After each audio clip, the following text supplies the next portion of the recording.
What's going on, freaks? I've just been talking to you for 5 minutes without the volume knob turned up, because that's COVID brain, everybody. But anyways, yeah, it looks like there's a serial killer in near the UC Davis campus. Maybe they even live on the UC Davis campus and are going outside of campus because there's been a murder on the 27th of April, a murder on the 29th of April, and then a murder on the 1st. My video has an error. I said that if you kept the pattern going, it would be the 4th, because I was just looking, my head was going, oh, today's the 2nd. But it would be the 3rd if you know, it's not enough sample size, obviously, to come up with a pattern, but, you know, 27, 29, 1st, is there going to be one tomorrow? You know, who knows? I think it is a real thing. Yeah, it's weird. Sort of like a foggy, you know, shit. I tried one of the neti pots. That seemed to work pretty good. A little salt water in there, just up in my nose. I'm gonna do that at the same time. Anyways, did anybody hear what I said? That there's a possible serial killer in Davis, California, near the UC Davis campus. The one younger person, one older person, and then a homeless person. But they're all stabbed within basically 4 days of each other. They're not connected. No, you just put it up your nose and that's it. Then it comes out your other nose. Just do it, Jennifer. It works. It's not hard.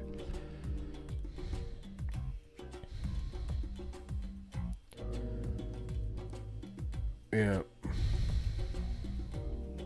So I think we'll go over that tonight, as well as other things. But awesome.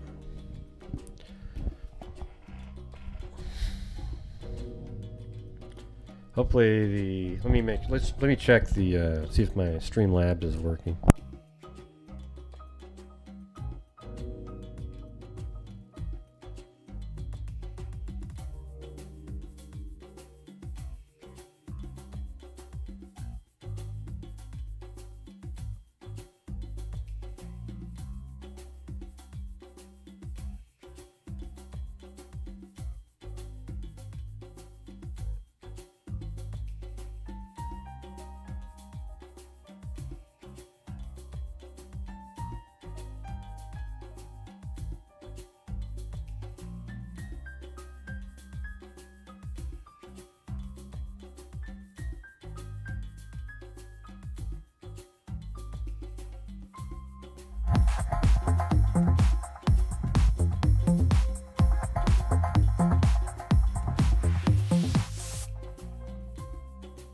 This is a test super chat alert for $4.99.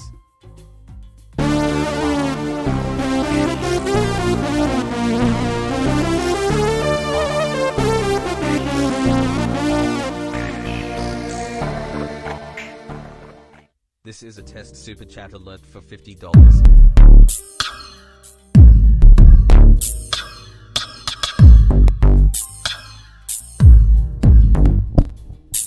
Ain't no dummy. I'm a trigger bunny. Then you're a dummy.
Right. Court will call 20 CR 1358. People versus Letecia Stauch. Record should reflect the jury is not present in the courtroom. Is there anything we need to take up outside the presence of the jury at this point in time? Prosecution?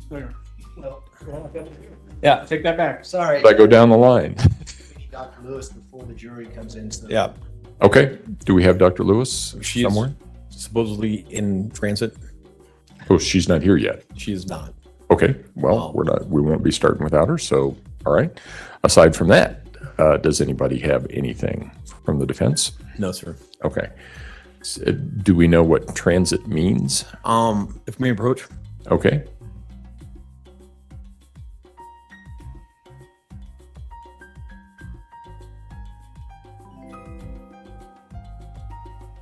Taco Stomp.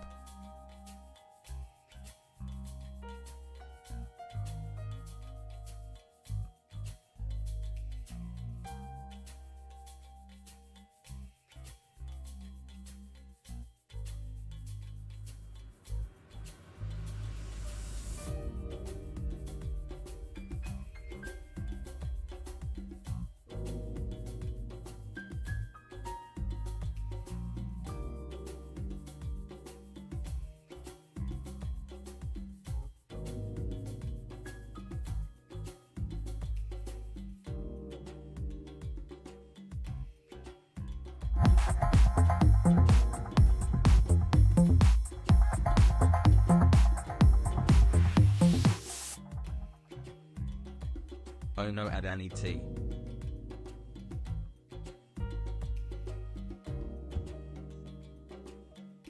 Looks like it's going to be a few minutes. Just checking on something.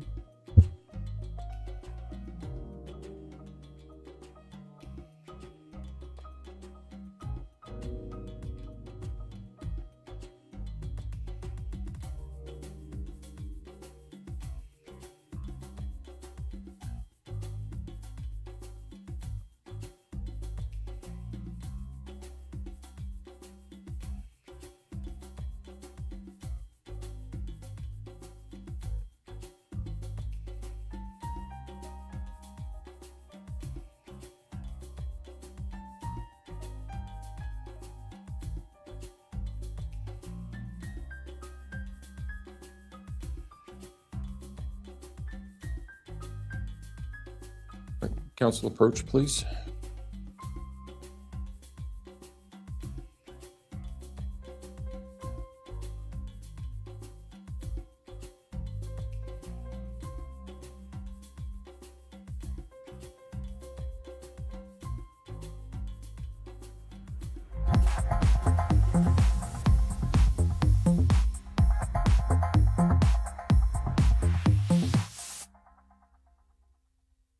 Their expert doesn't seem to have a lot of respect for the court's time.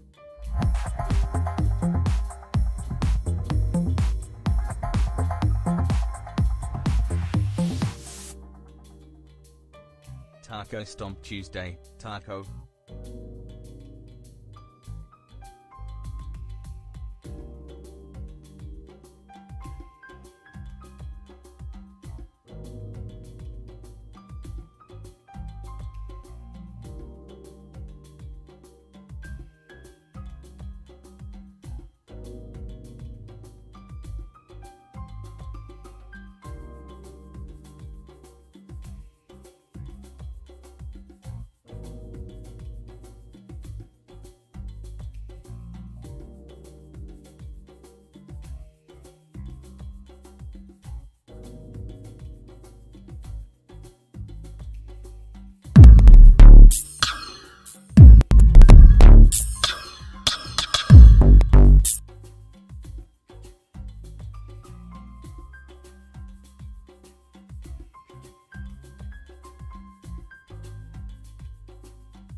For about 10 minutes or so.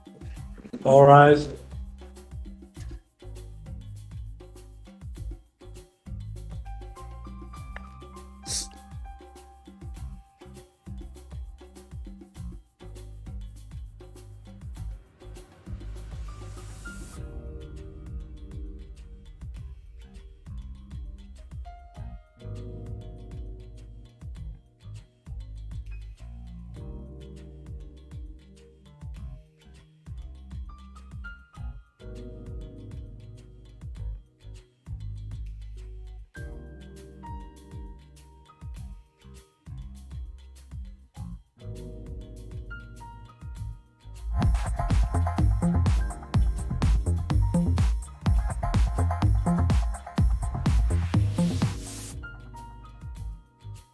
am stomping for Morena.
Double Taco Stomp Tuesday.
Yeah, they may have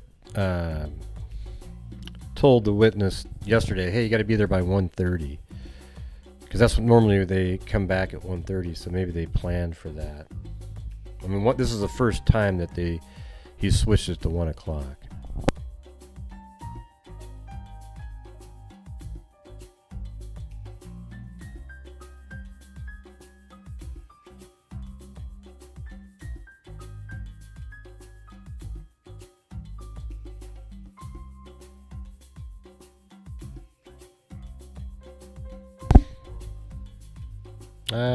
You know, feeling okay, Karen. You know, just getting slowly better. So I got the nasal drip part is what keeps bugging me. Just want to get that over with. Now those store ones are pretty good. Just get like 8 of them. But sucks. Well, thanks, Karen D.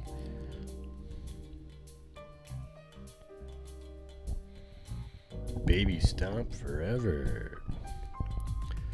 Yeah, I don't know if I have the double stomp on there anymore, but we'll see. What are you doing, Blue?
Taco, 2 hearts, baby stomp forever.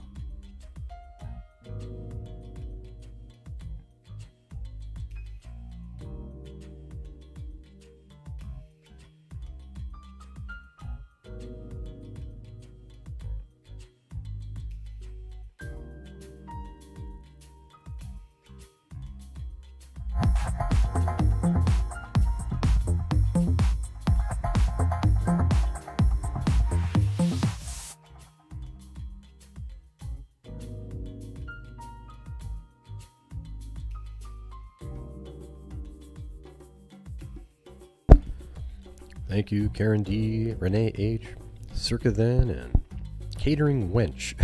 And that's her name, everybody. I didn't say, oh, you catering wench. All right, let's not start the rumor mill. Did you hear what Gray said? He called her a catering wench when she merely said she was.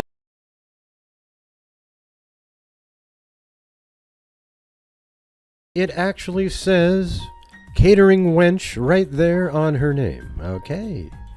All right. Thank you very much. You know how it goes, right? Yeah, Charadoobie reminds me of Yabba Dabba Doo. Yeah. Charadabba Doobie!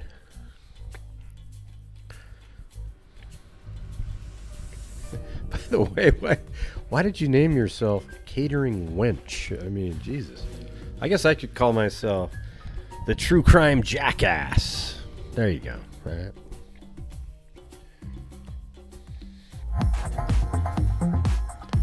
Oh, there he is.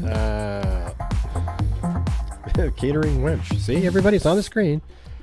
There's the proof. Justice for Gannon. Praying the jury is intelligent and does right for Gannon.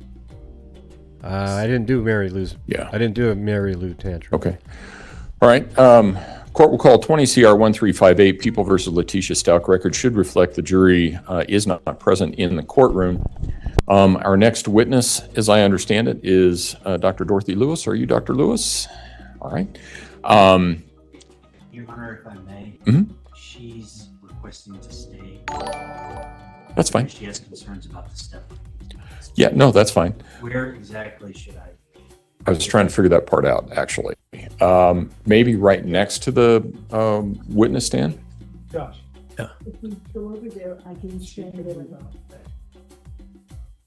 Let's get you sworn in. Okay. Yeah. Couple of things. Okay. Listen to Mr. Sproul. I've had this conversation before. Don't move furniture in my home around. All these electronics, everybody's using them for all kinds of different things. If you run them over a wire and it gets disconnected, nobody's going to be using your electronics. So that's why we have it the way that we have it set up. That's why you need to ask before you start moving things around. Wouldn't be right if I went into your office and started moving stuff around either. So let's not do that. Dr. Lewis, if you would raise your right hand. Do you swear or affirm the testimony about to give in this matter will be the truth, the whole truth, and nothing but the truth? Okay. We have had, just a minute, we've had some conversations and a couple of things. I understand that you had a meeting with Ms. Stauch and Mr. Tellini on Sunday. Okay. You can't really mention anything about that or anything that you learned from that. I see that you're puzzled by that. In Colorado, the rules governing trials and my orders are that all expert reports are to be provided to opposing counsel no later than 35 days prior to the time of trial. I know that may be a surprise too, because your report was not provided 35 days prior to trial. I am allowing you to testify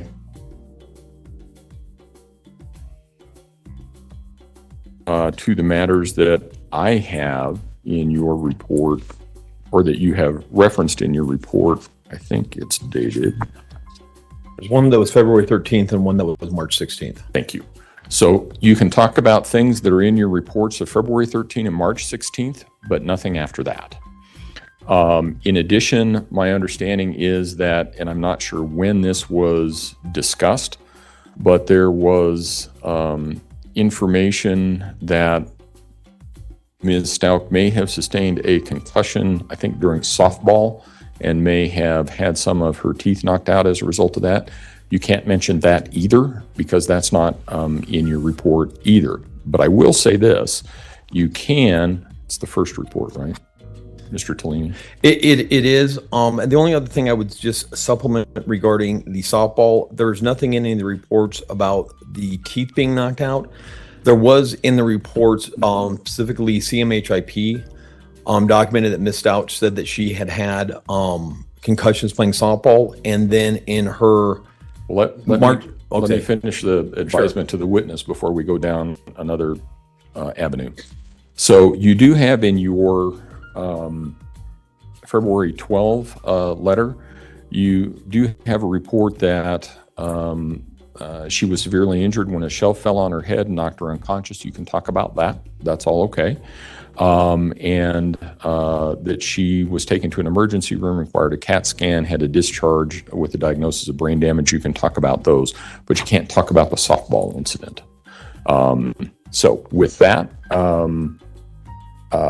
you can give Mr. Cook some direction as to where you would like to be. She has a clarifying question, I believe. Okay, sure. I believe you honored that the incident wasn't mentioned, but that it is only the problems having to do with her teeth that can't be mentioned. Is that correct, that the incident itself had been? No, what you can't mention a softball incident. You can mention general head injury. The reason for this is Colorado has very, and I know that you testify in different states, and the rules vary from state to state, and I understand that.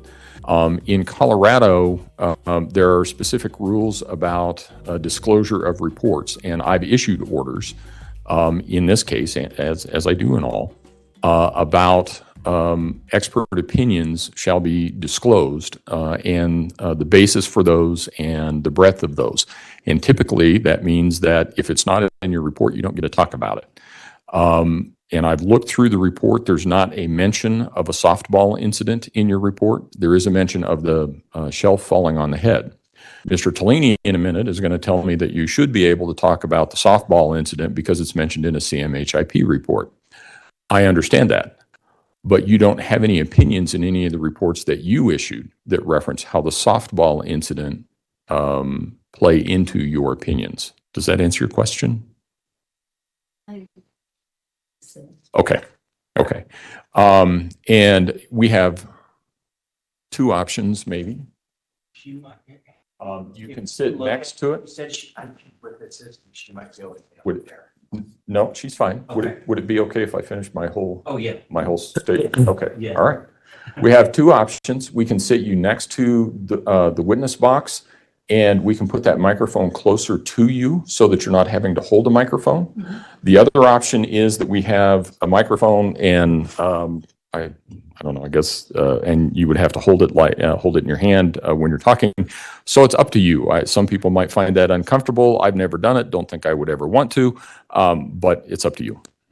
It's more familiar. Okay.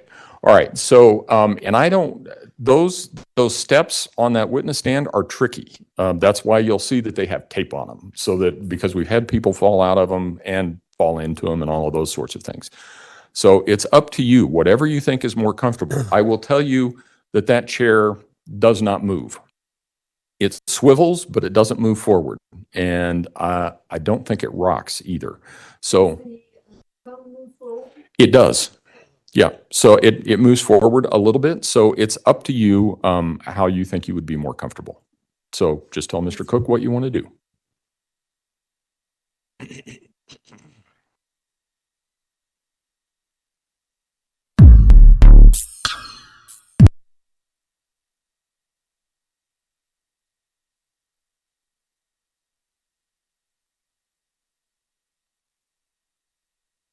Try to get here. There. Yeah, but before you move there, you got to make me one promise, and that is that you're not going to try and get out of that stand by yourself. Okay. All right. Okay. As long as we're on the same page, because I don't want you to get hurt.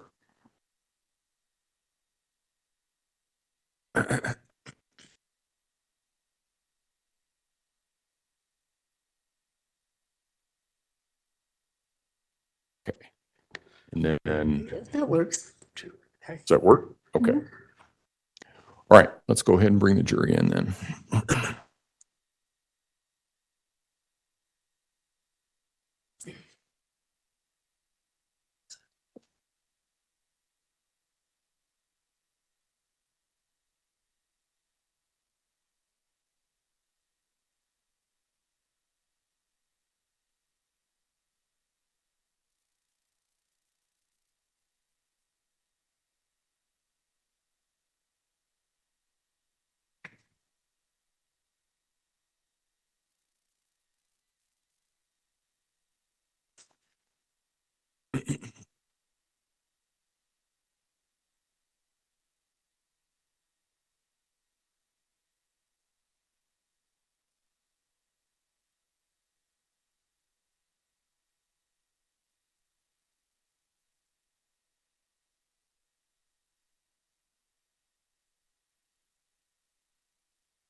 All rise for the jury, please.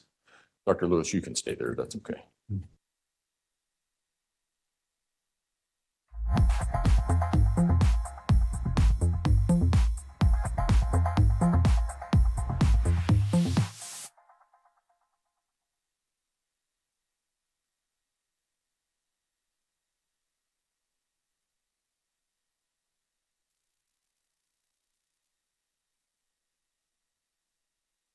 Okay.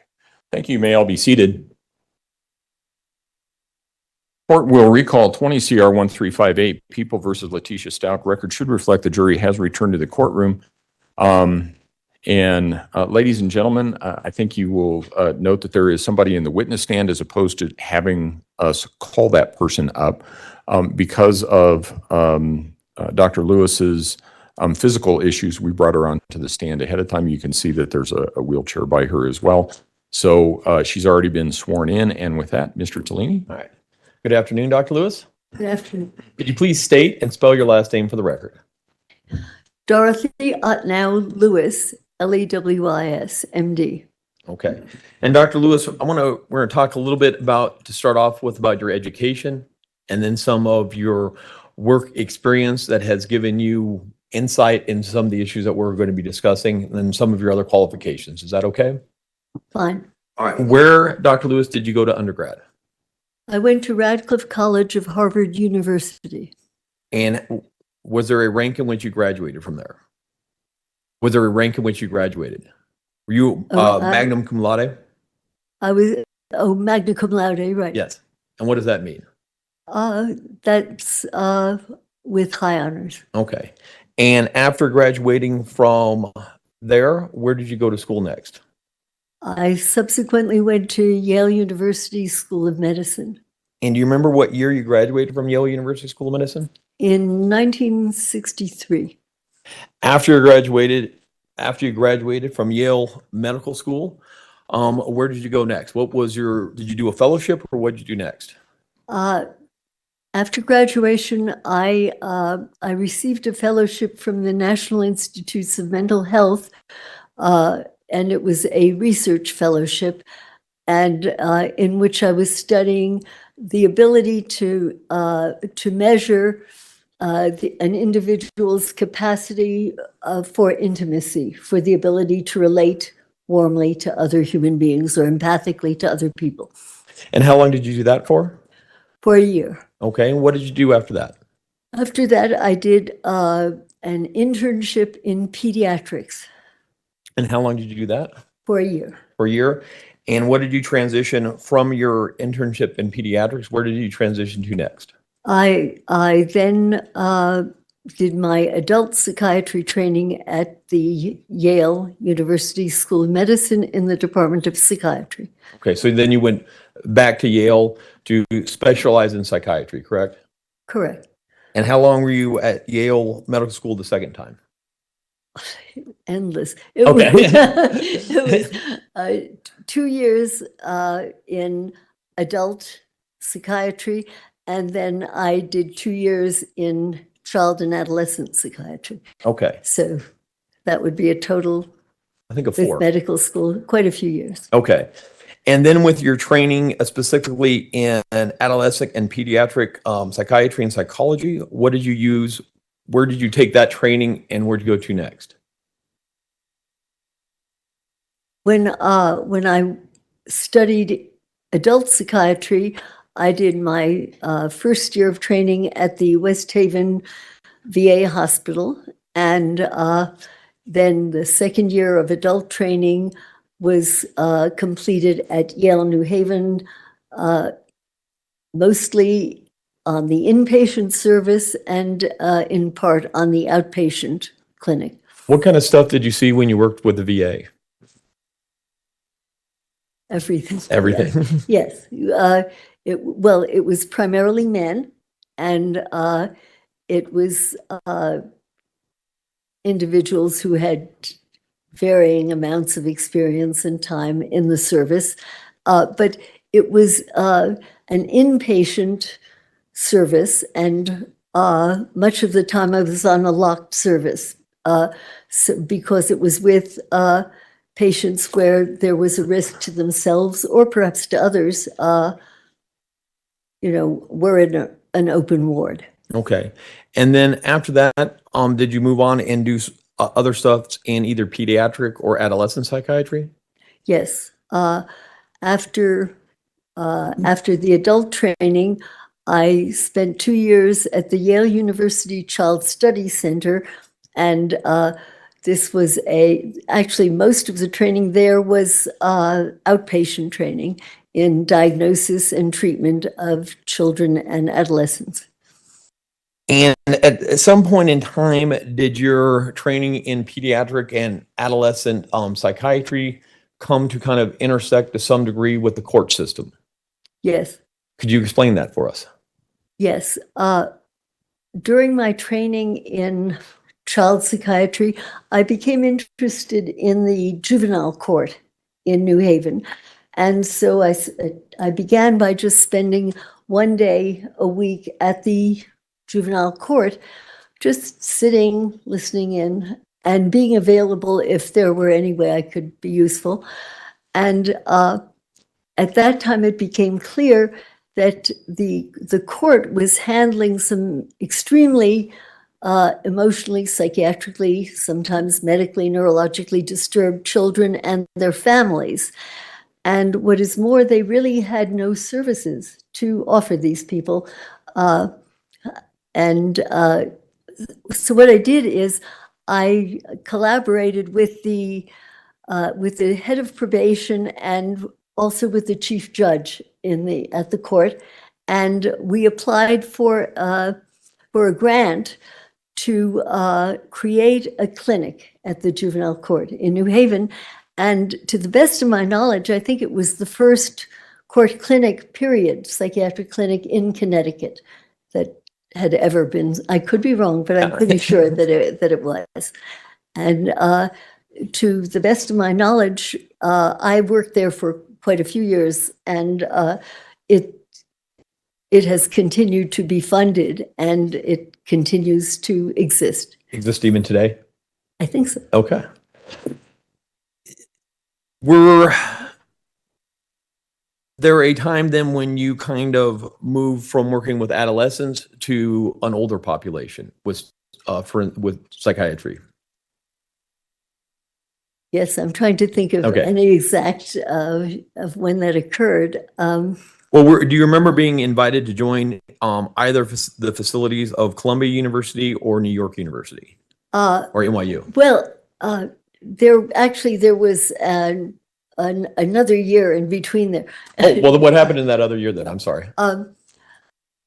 While at the juvenile court clinic, the purpose of the clinic was one, service, and to the court and to the families there, and also research if any research issues came up to study them. And so I worked with a neurologist, a social worker, learning disabilities people, what have you. And we discovered that there were a fair number of pretty serious psychiatric, neurologic disorders in this group. And what we did is we did some studies to try to measure, were there any differences between, let's say, ordinary adolescents in the New Haven area who were not delinquent and the court clinic population. And we found that indeed there were. And we published some papers on the differences between some of the fairly severe neuropsychiatric problems that distinguished the delinquent group from the other group, from the matched group of non-delinquents. And somehow our work became better known. And then while we're going back and talking about that work, were those in what are called, back to those articles being published, were those published in peer-reviewed journals? Yes, I believe so. And what is a peer-reviewed journal? A peer-reviewed journal is it's a scientific journal, and it's a journal in which you submit your whatever your research findings are, and then they are reviewed by other people who are experts in your field, often bigger experts in your field than you are, and they're reviewed to see whether they merit being published or not. And they were. And subsequent to that, I think I'd forgotten to mention, I received a call from someone at the state, somebody in, I think, in corrections, and they had some funds in order to study juveniles at a correctional institution in Connecticut that had been created for seriously aggressive delinquents. It was a kind of new concept. And they asked whether I could put together a group similar to the group whom I had put together for the court clinic, and whether we could study the juveniles at the institution for severely violent delinquents. And so we did do that, and we did do research that compared some of the more aggressive delinquents with the less aggressive, and eventually we were able to move out a little, and we were able to actually get a group of non-delinquents, and we were able to do a matched sample. It was from New York and from Connecticut, of delinquents and non-delinquents from the same socioeconomic background, but one had been in trouble with the law, one had not. And we published that. I think that was maybe one of our more influential kinds of papers. And I think that it was perhaps as a result of that and some of the other papers that we had published that I received invitations to join the faculty at several of the universities in New York. And so I moved my work, and I moved to New York. I moved my work to New York City. And back to those studies that were fairly influential, was part of the reason they were influential is because they were kind of groundbreaking and contrary to how people had been looking at juvenile offenders prior to that. Oh, yes. They were different from what I had expected. When I began my work, it was during the era of West Side Story, where we're depraved because we're deprived, right? And really, that was how I had trained and what I expected to find. And I was surprised to find what I found at the court clinic and then later at the school for delinquent kids. And yes, it was new, and it's always been an area of disagreement, of argument, of questioning. But I think by now it's fairly well accepted. But at the time, it was a surprise to me and to the people who read our work. Okay. And then you were indicating you moved your practice to New York. Where specifically in New York? Well, I received invitations to join the faculty of Columbia University, Cornell University, and New York University. And it was, it was a difficult choice, a kind of heady choice. And I decided to pick NYU, New York University. It may have been the least prestigious of the three, but they had a prison. And New York and Cornell and Columbia, they were not delighted having services for violent adolescents or violent adults, whereas NYU, first of all, its base is Bellevue Hospital, and Bellevue was the very first, I believe, the very first general hospital in our whole country, anywhere. And NYU was, or Bellevue was very well known for having a prison unit in it. And Cornell and Columbia didn't go for that. So I decided to take a position at NYU at Bellevue, and I commuted there for about 20 years from New Haven to Newark. And then, so that allowed you to continue doing research in a certain population and how neurological and psychiatric things affect that specific population. Would that be accurate? Yes, it extended your opportunities, because in a general hospital you have equipment, you have MRIs, you have EEGs, you have the ability to do 24-hour EEGs. There are opportunities that you just don't have at a court clinic or in a detention facility, so that it did give you an opportunity. Also, it had other factors.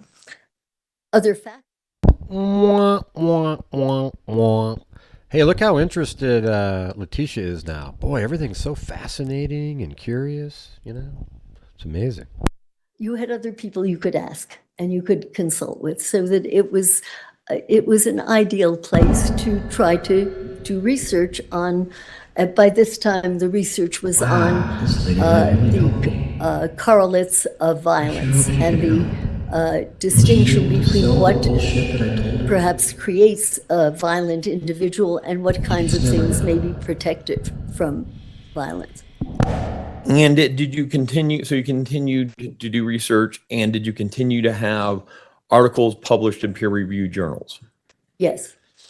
If you were just going to guess off of the top of your head, how many articles in peer-reviewed journals have you had published that specifically go to kind of this type of thing you're talking about, criminal acts in neurology and psychiatry?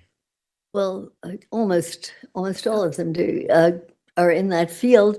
I haven't counted. My guess is somewhere between 100 and 200. But okay. I don't know. And then at some point, because of the articles that you've had published and the research that you had been done, 909. were you then starting to be requested to do evaluations or consult? She said 909, 9095, Allison said, I respect what this lady has achieved, especially in the area she did. But mental health has come a awful long way since West Side Story. Oh, man. And it turned out that that in our young ward for kids, psychiatrically impaired children, that there were a high percentage of actually homicidal young children. This was a shock to me. I did not expect this. And when we published, we actually would categorize what we found, because it was hard for us to believe and hard for others. But a child tried to set fire to her mother's hair. Another child attacked a babysitter with knives. So that it was a surprise. And it was published, I think it was published in the Journal of the American Academy of Child and Adolescent Psychiatry or in the American Journal of Psychiatry. But now I recall how I came to see adults. The article came to the attention of Diane Sawyer, who was on television at the time in a morning show. And so I was interviewed about our findings there. And we had found that the homicidal young children at Bellevue differed from the non-homicidal but mentally disturbed children at Bellevue in several ways. Wait, you talked to Diane Sawyer? That holy crap, Letecia's innocent, you guys. If she talked to Diane Sawyer, did you notice how when she mentioned Diane Sawyer, it was like she didn't pretended that nobody would have ever heard of her? This lady named Diane Sawyer. Oh! Of of severe brain injury or injury to the central nervous system, and or a history of a predisposition to certain kinds of now things that we consider to be, at least in part, genetic predispositions to psychoses. As I haven't worked with this guy named, John individuals Kennedy. who I don't know. are predisposed to Who he was whatever or anything, but- schizophrenia now is. It changes its definition from year to year or so, but it's considered a severe and in part, heritable disorder. So that we discovered that this distinguished the homicidal kids from the other ones. And 2 days after I had been interviewed, I received Come on, let's a get to call the from story. the, We get it. Okay. from, I think, one you of the talked to heads Diane of, Sawyer. I think it was the public defender's office in West Palm Beach in Florida. I think it was Dick Burr there. And he said that he or people on his staff had witnessed the interview with Diane Sawyer.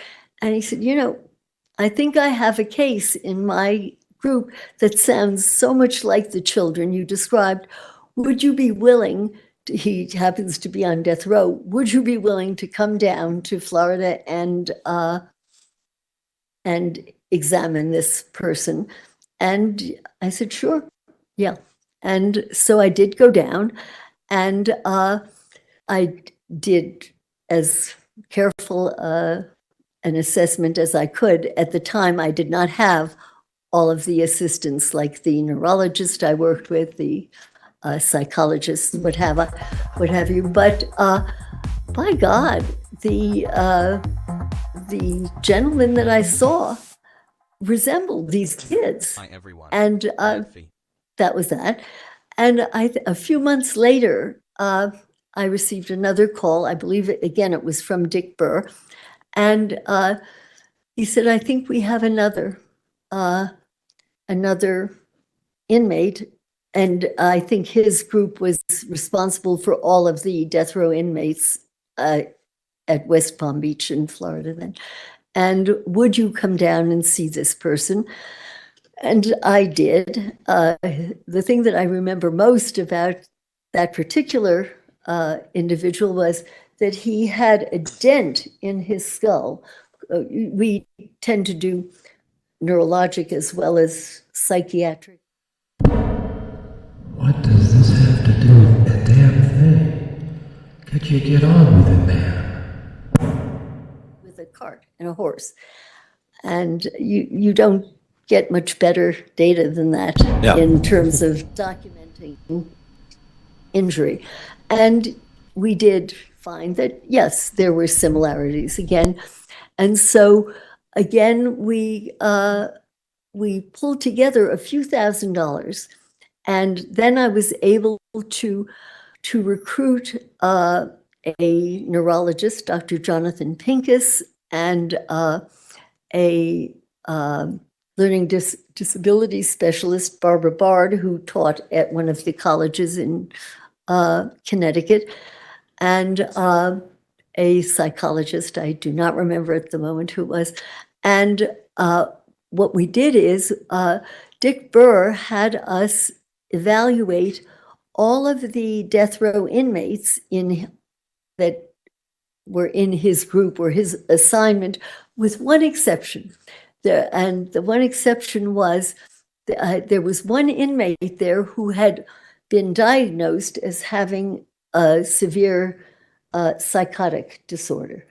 And we... You know what I think the tactic here is the jury might even have a question. If we can get you to stop telling these stories and vote innocent, would you quit talking? I think that is the tactic that we're seeing deployed currently.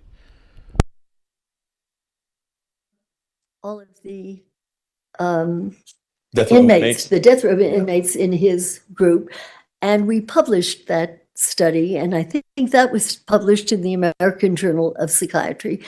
And I think that that's what kind of gave my work a sort of kick in that direction because it was unexpected and fascinating new insight into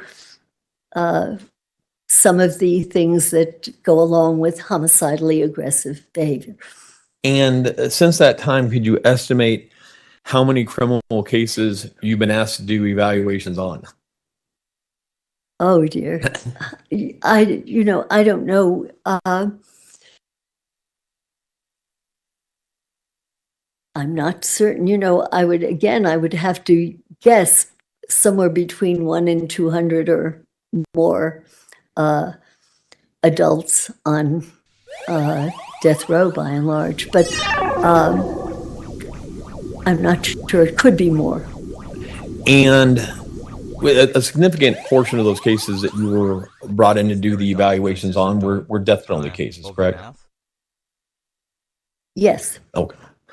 And during the course of this work, did it start to become apparent to you that there were many cases of, it was called multiple personality disorder at the time, but now it's called dissociative identity disorder? Many cases of individuals on death row who had the disorder who had not been diagnosed properly? No. Okay.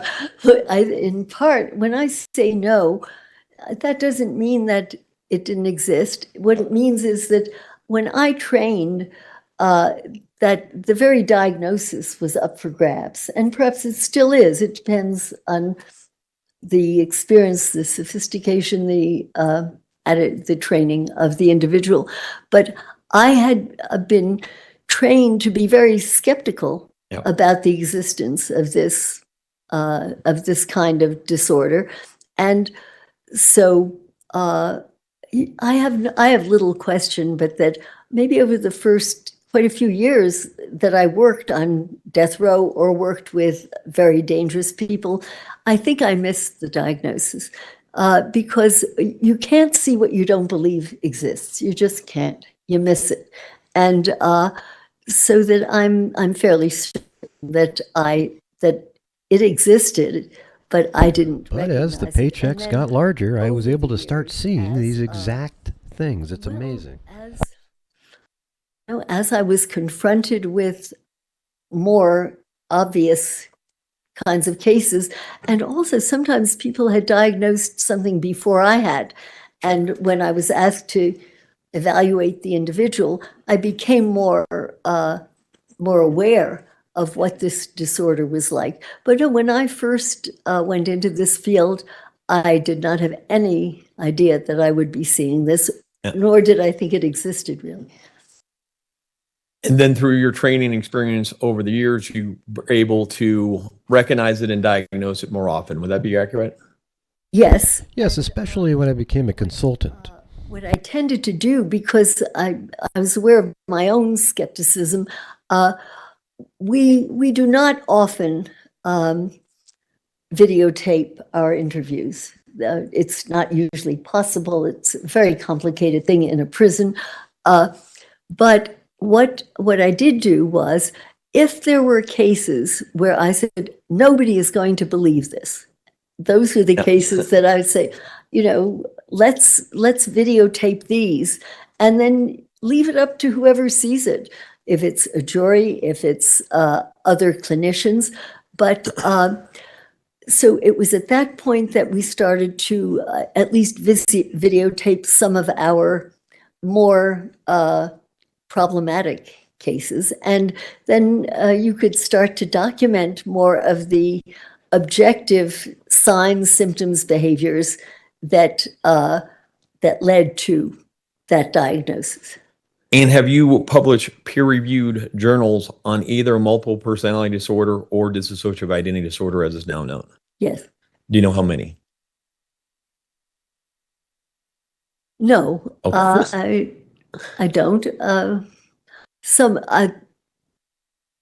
I can think of one that I think is the most maybe important one that we published, and the reason was basically that last part there was just to show that trying to show her evolution of it used to be, I used to think it was just total garbage, but I've since learned that it's real, so to me, it doesn't work. Okay. Like her original thoughts on it were probably accurate. You really want to be able to document something that you didn't create. It was there before they set eyes on you, because when people make this diagnosis, they're often accused of suggesting it. And so what we would try to do is at least document and videotape when there were data that antedated our contact with the individual whom we were seeing. And that's how we would get objective evidence that something existed. And you also ended up writing a book based primarily on your dealing with death row inmates who suffer from, at that point, I think it said multiple personality disorder or dissociative disorder. Yes. What was the name of that book? Guilty by Reason of Insanity. And then you've also been the focus of a documentary that was on HBO. Yes. So you tell me a little bit about that. Sure.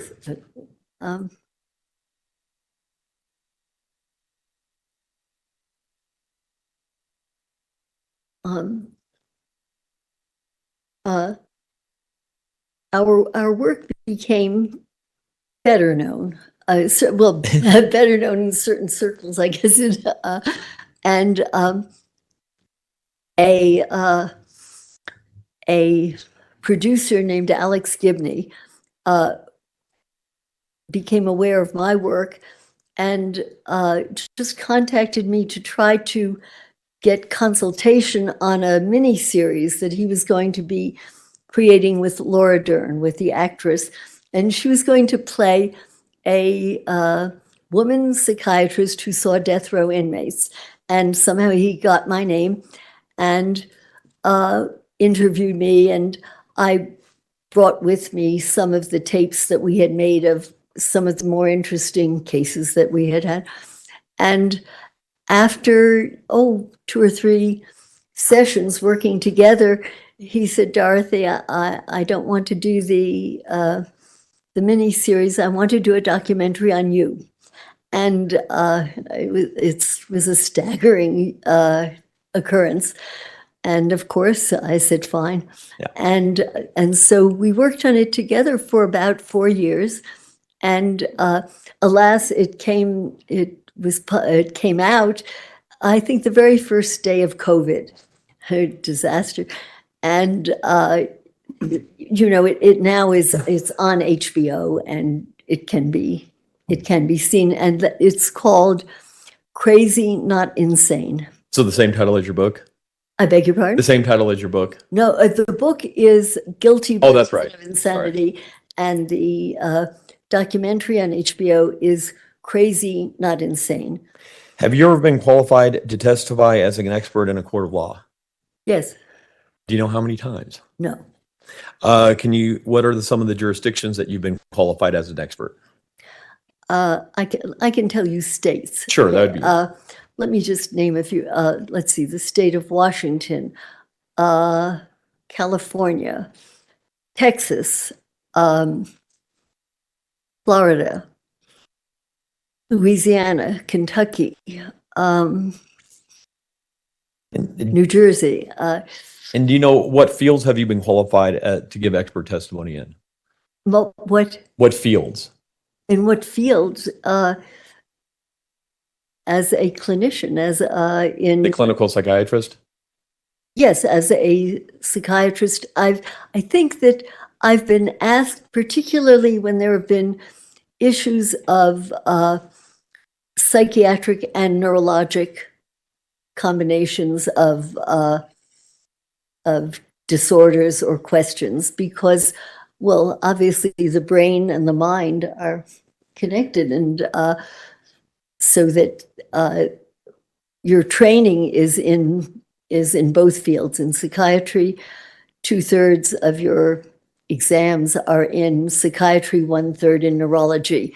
Vice versa, if you're a neurologist, 2/3 of your boards are in neurology and 1/3 in psychiatry. And since I worked and published with Dr. Pincus, who was a professor at Yale, and then I think at St. Elizabeth's, we were often asked to work on similar cases and work together and learn from each other. And at least now you're, just for the jury's knowledge, right now you're more or less semi-retired, correct? Yes. Yeah. Yes. And so are you currently board certified right now? Yes. Okay. What are you board certified in? In psychiatry. In psychiatry.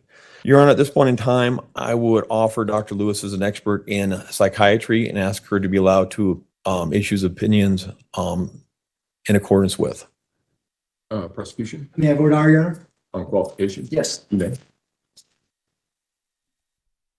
Thank you. God. Good afternoon, Dr. Lewis. How are you doing? But that's Hello. it? My name's Dave Young. You and I have never met. That was correct? it? Correct. I just want to ask a couple questions about what you're doing now. What does semi-retired mean? Well, I've retired from teaching at How can you cross like that? I teaching don't get it. regularly at NYU and do you at cross Yale. on a- Although I may give a talk now Oh, I and get then. I think what it is the qualification proof segment.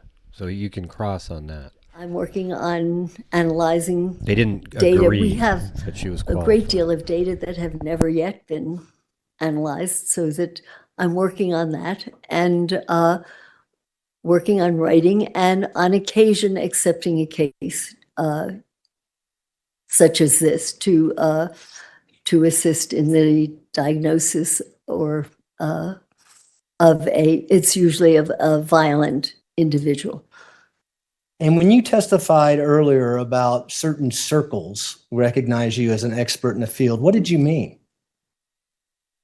I don't recall using the term certain circles. Could you remind me of? Sure. I forget what the question was, but you said that you were being recognized as perhaps one of the pioneers in dissociative identity disorder within certain circles. Do you recall saying something like that? Well, I can transpose it a little bit. I have done the chapters in the past, I guess over the past maybe 15 years now, in the major psychiatry textbook, the comprehensive textbook of psychiatry, initially by Friedman and Kaplan, and then Kaplan and Stauch and Stauch. And I have, for example, I've published in the last two editions, I did the chapter on antisocial behavior, criminality, and violence. And I also have written, but I think it's the 11th edition, has not yet been published, but I have in press the chapter in that particular textbook, and I think that's pretty generally agreed upon as the most accurate and relied upon textbook in psychiatry in this country, maybe anyway. So, and the circles you're talking about is the field of psychiatry, is that right? Yes. Okay. Now, are you licensed to practice medicine in the state of Colorado? No.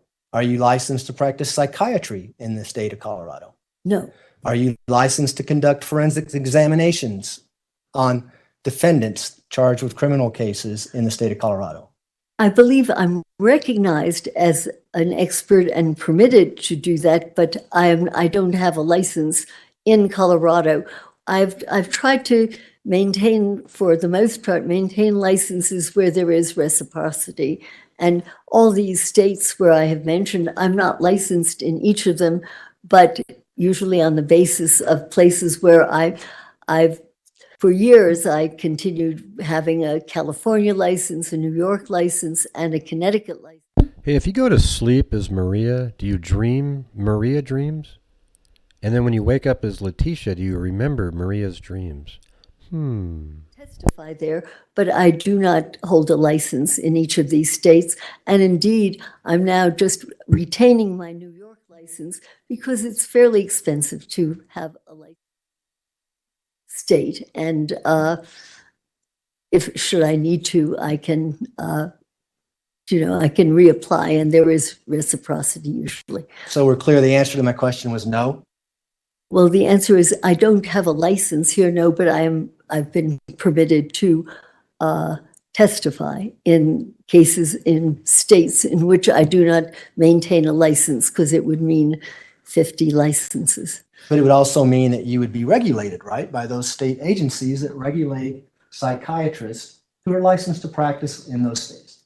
There are only, to the best of my knowledge, the reason that I, from very early on, the reason that I took out a California license And was Dr. I want to. well, in order to be recognized. Can you Well, just answer my yeah, question about yes. Colorado? Okay, yes, there's nobody that can regulate you in Colorado because you're not licensed, correct? I don't think that's correct. I think that I believe that your medical boards or your boards in psychiatry could certainly license me to, for the purpose of, say, testifying in a case, to be recognized as an expert, but I would not have to pay, say, $500 a year to 50 states in order to maintain a license there. But there is reciprocity in almost every state. In California, you have to have your license within 2 years, or it's very hard to be recognized there. Therefore, I've tried to maintain licenses in places where if I did not get them early enough, there would be a risk of not being recognized there. Did you contact anyone in Colorado to see if you had reciprocity in the state of Colorado? No, I did not. It was my understanding that that there were only, I could be mistaken, but that there are only two states, Florida and California, where it is really very important that you actually have a license and pay for it every year in order to maintain your license there. But otherwise, there's everywhere I've been, there has been reciprocity. I didn't even question it here. I assumed that this had been ascertained. Am I mistaken? Is it different here? Well, I'm asking you. I don't think so. I believe that that there is reciprocity if your credentials are good, and if you are board certified. Your board certification is kind of a recognition that you are trained, prepared, and competent to work in that state. But Colorado would have no authority to reprimand you, for instance, that you did something wrong as a psychiatrist. No. No, the objection sustained. Move to a new area. When's the last time you've been qualified as an expert in the field of forensic psychiatry? I am not a forensic psychiatrist. What fields have you been qualified in the past then? In psychiatry. When's the last time you treated someone as a psychiatrist? Oh my goodness. In the past year. Do you do that as part of your retirement? When you say you're semi-retired, do you treat Yes. patients as well? Yes, on occasion I will, sure. Or will consult, or by and large now I do more diagnosis and consultation and less ongoing treatment. There's my question, Jack. Thanks. The witness will be, Mr. Tellini, you wanted to proffer this witness as an expert in the field of psychiatry? Yes, sir. The witness will be so qualified. Go ahead. Dr. Lewis, let's just clear that up. You need a license to practice medicine in a state if you are treating an individual, correct? So if you were providing medical care and trying to help somebody with their problem, as opposed to just seeing what their problems were, that's when you need the medical license. Well, I'm not sure it's restricted to that. I'm not positive that you would define it that way because of reciprocity. And you know what one might be able to do is get a time limited period in which you could treat a patient. I've never been in a position where that's been an issue or where that's a question, but Is she ever going to get again, the reciprocity recognizes that you're competent to work in these states. And just to be clear, I didn't contact staring in the mirror you looking hoping at that the you would judge. treat Ms. Stauch. I contacted you to see if you would evaluate her. Good thing I put some vodka Yes. in this Okay. earlier. And you've not provided any type of medical might be able to get through treatment this. other than the evaluation to I'm just Ms. going to Stauch. pound the hell out of this thing. Okay. Okay. When I I can contacted you regarding this case to see if you would assist, what type of information then did you seek out or were given before you came out here to perform the evaluation of Ms. Stauch? I would have to look at. And if it's okay with the district attorney, make sure you refresh your recollection. Sure.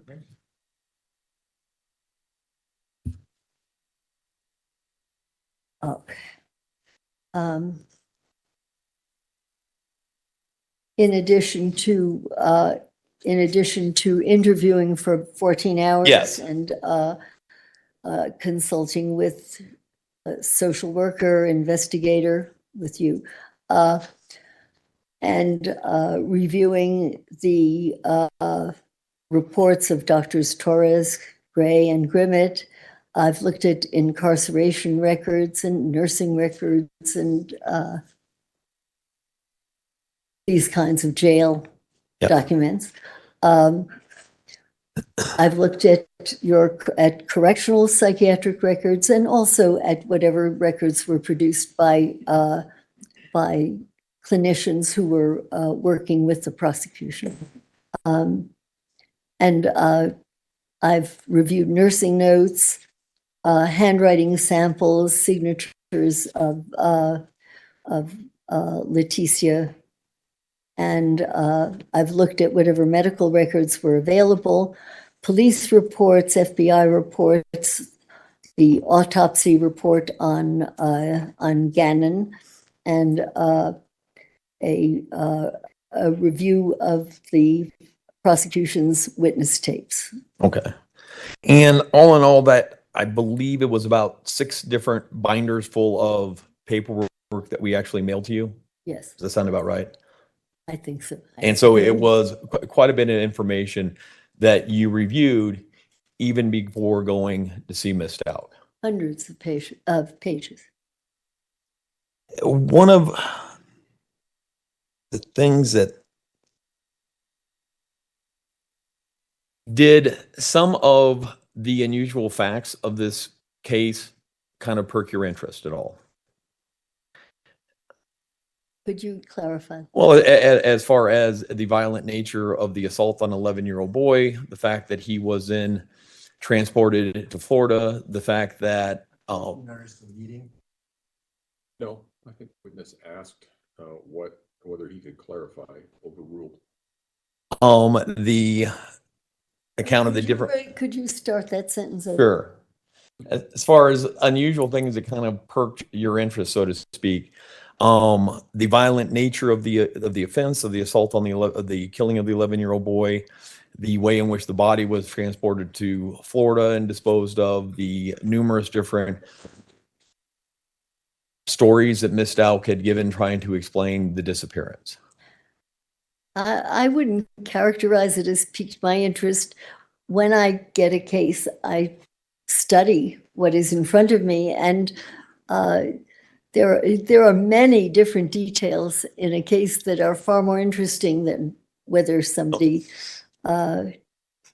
did some of the acts that you're describing or whether the body was handled in certain ways. I can't say those particular things piqued my interest.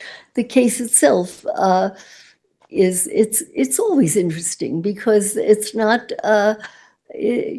there's so many reasons and combinations of reasons that lead to bizarre and violent behaviors that I can't say that one thing piqued my interest more than another. And you came to Colorado Springs to do the interviews of Ms. Stauch in November of 2022? Yes, I believe so. And you did about 14 hours of recorded interviews with her. I think so. Okay. You timed, I did not time. Okay. And one of the things, actually, these interviews were done at the El Paso County Jail, correct? Yes. And I was actually present there with you while these interviews were being done. Yeah. Object is to leading.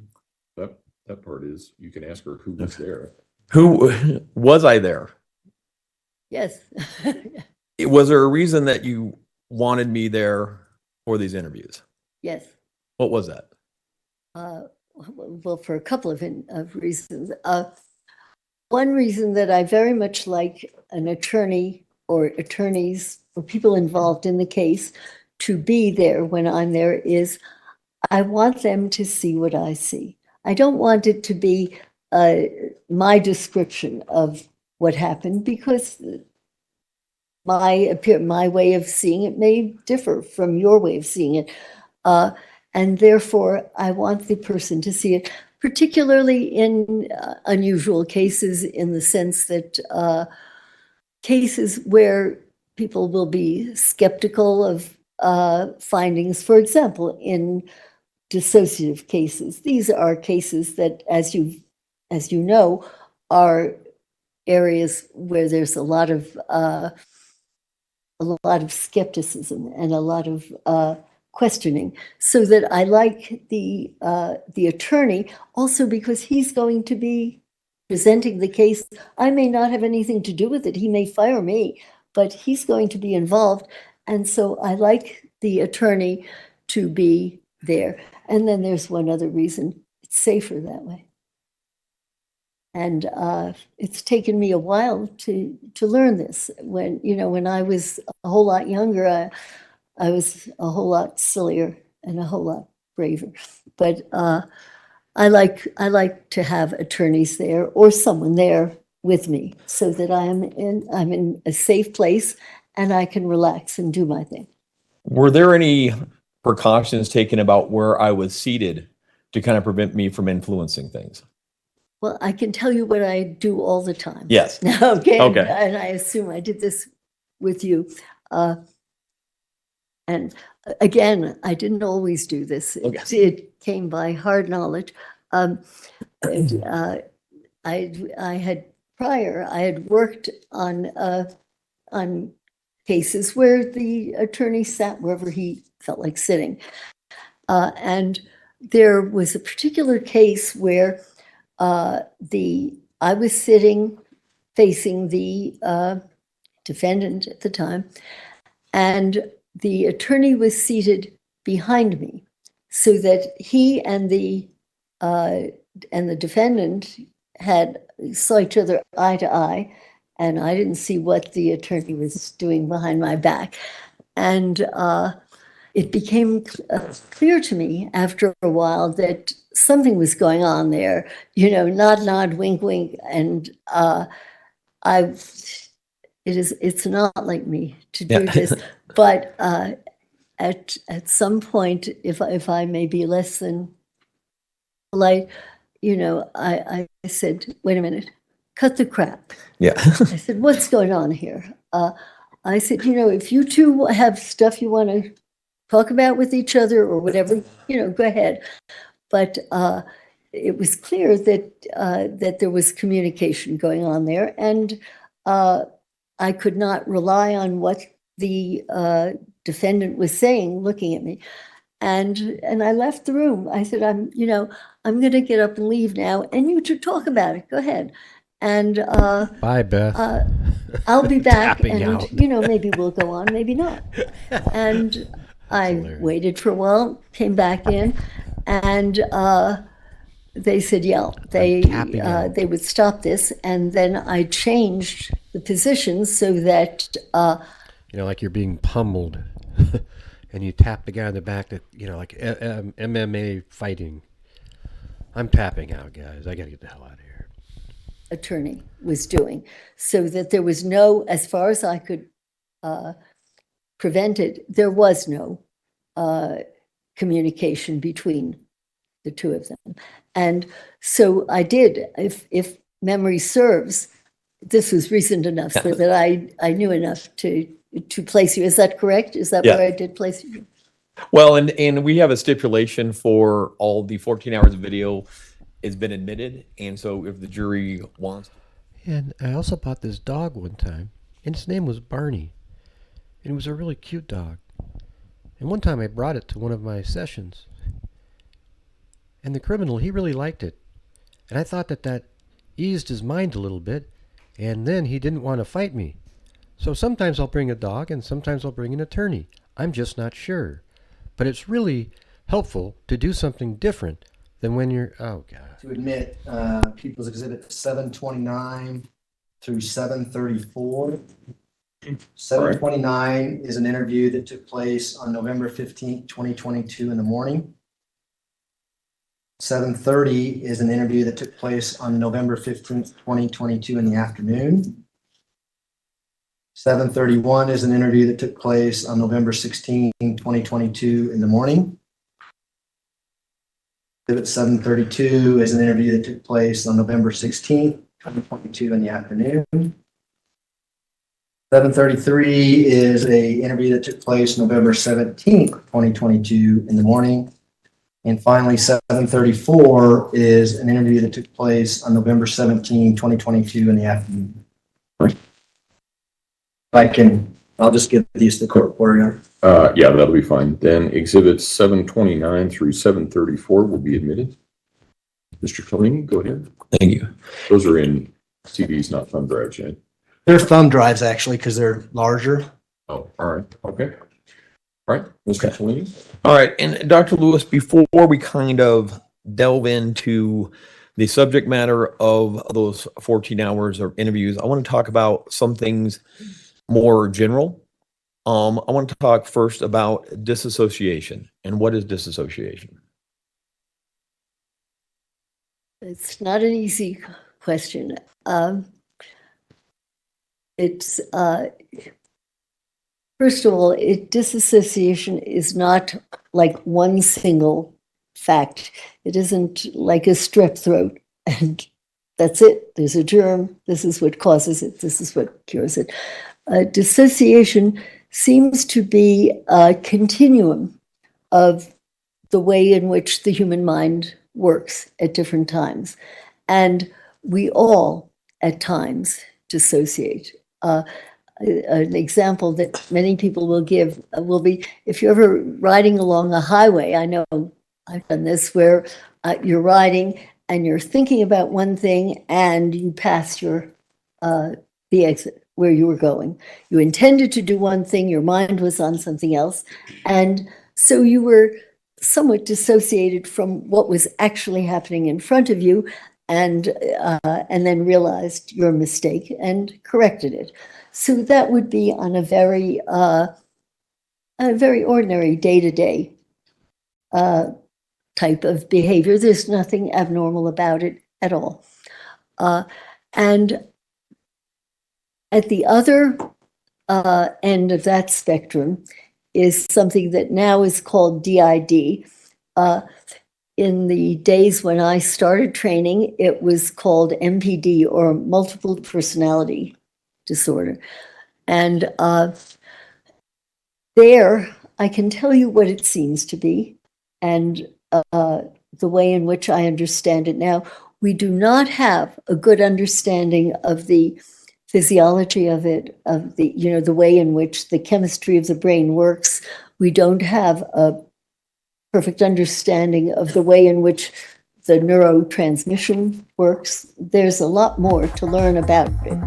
But it looks as though, first of all, we do seem to know what causes severe dissociative disorders. When very young children, even infants, are subjected to early ongoing, relentless physical and or sexual abuse, where it is intolerable, where you can't cope with it anymore. The mind seems to self-hypnotize. Now, colleagues of mine would maybe use different terms to mean the same thing, that where you kind of self-hypnotize, and it is as if this were not happening to you, it's as if it's happening to someone else. Examples of this, some of you may have had these because these experiences occur occasionally at random, but sometimes an individual will picture looking down on himself, let's say from a ceiling. It's as if the person or the mind gets away, and they are looking down at the person to whom some kind of unpleasant episode is occurring. That is a kind of dissociation where you have psychologically, I can't tell you how, physiologically or in terms of neuroanatomy, we don't know that yet. But it does seem to be a biological, a physiological phenomenon that occurs. And so for a while, it's as if this is happening to someone else. Now, in the very serious kinds of cases that I've seen, it's very common for the individual who seems to have kind of split off from himself and not be there. It's very common for that other aspect of the person to take on the characteristics of the abuser. And it's this may be why it's so astonishing and why it takes so long for people to accept that this does happen, but it does happen. It is extremely common for an alter, if you wish to call the other entity that seems to split off psychologically. Not really. There's only one body there, but psychologically split off. And that is very often the abuser. And this is why, well, when I do teach about treatment, Yep. if you know this, and if you're sophisticated about this, you never speak ill of the abuser. Now, you may know from the data that have been acquired and the histories from different people, you may know for sure that yes, indeed, this person was abused by another, let's say by a parent, by a father or something like that. You never badmouth the abuser. You just don't do it. And the reason is that the mind operates in a puzzling fashion so that if you, in fact, in the first case where I ever recognized this, if you don't realize it, and if you badmouth the person, you say, oh, he's terrible, and someday we're going to get rid of him. This is a very naive way of trying to treat. You don't do that because remember, there is another entity, there's another process going on simultaneously, and that other process is saying, you don't need me? Oh, sure you need me. I'm going to kill her. I'm not, and by God, I've had cases where the split has occurred and the alter has said, jump out of the car. Go ahead, jump out of the car. And where a child has tried to jump out of the car and has been saved. So you don't play favorites. In fact, you find yourself saying, if you are trying to communicate with both entities at one time, you may even say, you know, I know, let's say Sam, I know, Sam, that you've had a tough life, and and things haven't been good for you either. And you know, we'd like to know more about that later on. But meanwhile, please do not encourage Susie to jump out of the car. And so that, well, one of my kids teases me and she says, Mom, you're the only one who does group therapy with one patient. I think of it that way, that all aspects of this individual often are aware. Not always. Sometimes it's too painful and the split is different, and the alternate entity is not aware of what's going on, but sometimes they are. And so in the interest of safety, you don't badmouth. And we understand, I'm sure you had your reasons for whatever you did to so-and-so, and we'll talk about that another time. And this is the best I can do to really explain to you how this happens. I believe that in the decades to come, that probably more of this will be understood, that as we get better equipment and better ways, by the way, we have tried to look at different EEGs of different personas, and to see, can you really see a different electroencephalogram going when a person is in an altered state from another state? My group has not been successful that way. There have been disagreements among them, and but there are others who believe that they have been able to distinguish these differences. I'm not convinced yet, so that I can only tell you what we see, what we observe, and it's a very powerful phenomenon. Even though we may not know exactly how it works biologically, it can cause disastrous effects. And in kind of your experience in diagnosing and treating people with DID, do the alters generally have some awareness of each other?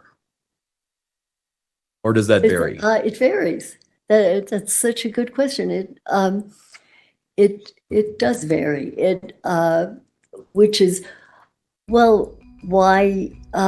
Also, sometimes there are alters that have little groups that are aware of each other, and there can be another that is not aware of, one group is not aware of the other, or the other person is not aware, or entity is not aware of the others. So that I can't generalize, but I have seen both. I've certainly seen where it's not uncommon for in cases of homicide, where one aspect of the individual will not be aware that the other has committed a heinous kind of act, and then there will be others where they do know what happened. And well, and part of the DID phenomena is in some degree protective measures to keep some memories kind of hidden from some of the other alters. Could you talk a little bit about that?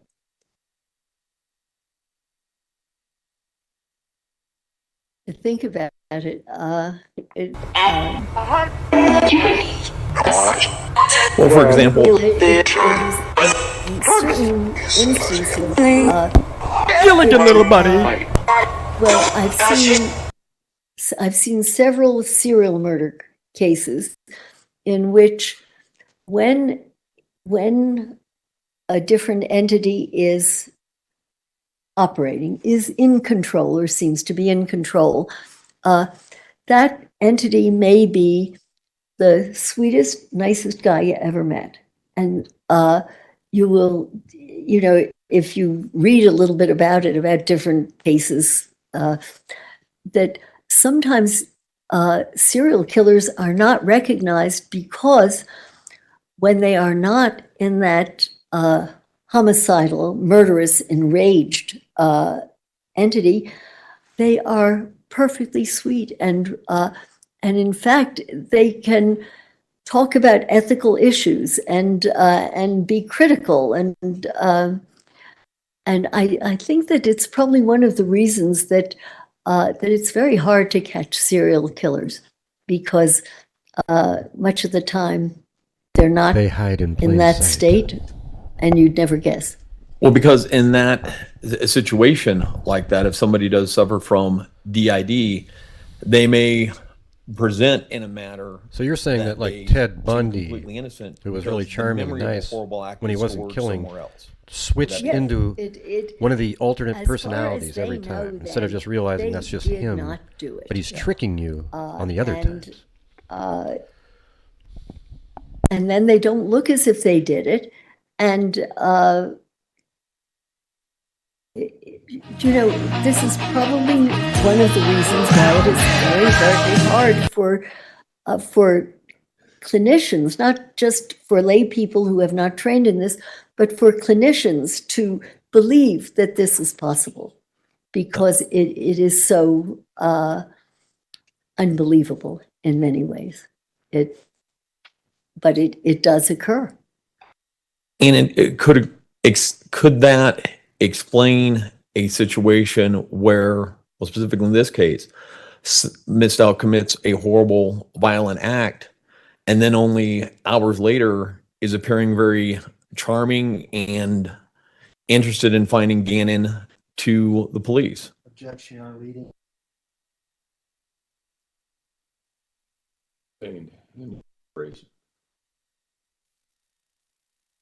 Let's go back. We'll back up and we'll circle back around to that, Dr. Lewis. Are there any conditions with dissociative identity disorder that can be comorbid? That can be comorbid. Comorbid, that can go along. You can have DID and other conditions. Oh, of course, surely. What would some of those be? Well, one of the commonest, maybe they're mistakes, maybe they both occur at the same time, but experts in this field have written about schizophrenia and DID, and they can occur. At least from what I've read, they can occur. I can't attest to this because at the moment I can't think of a particular case of mine where that exists. Certainly, we have seen we ran a clinic for dissociative identity disorder at Bellevue. After a while there, it became clear that there were enough patients coming through where they needed a clinic like that. And we saw a fair number of patients who suffered both from bipolar mood disorder and dissociative identity disorder. So those I've seen go together. Then the other thing is, anything that can happen to the brain can happen to the brain in and of itself. And the dissociative disorder may have originated years before and had its own etiology, but sure, you can have certain kinds of brain damage.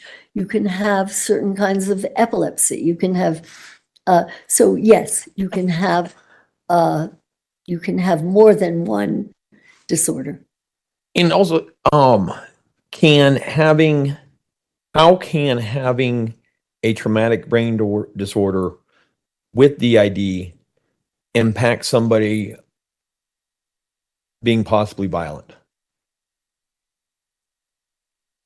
Could you repeat it? How could having a traumatic brain injury comorbid with DID impact somebody being violent?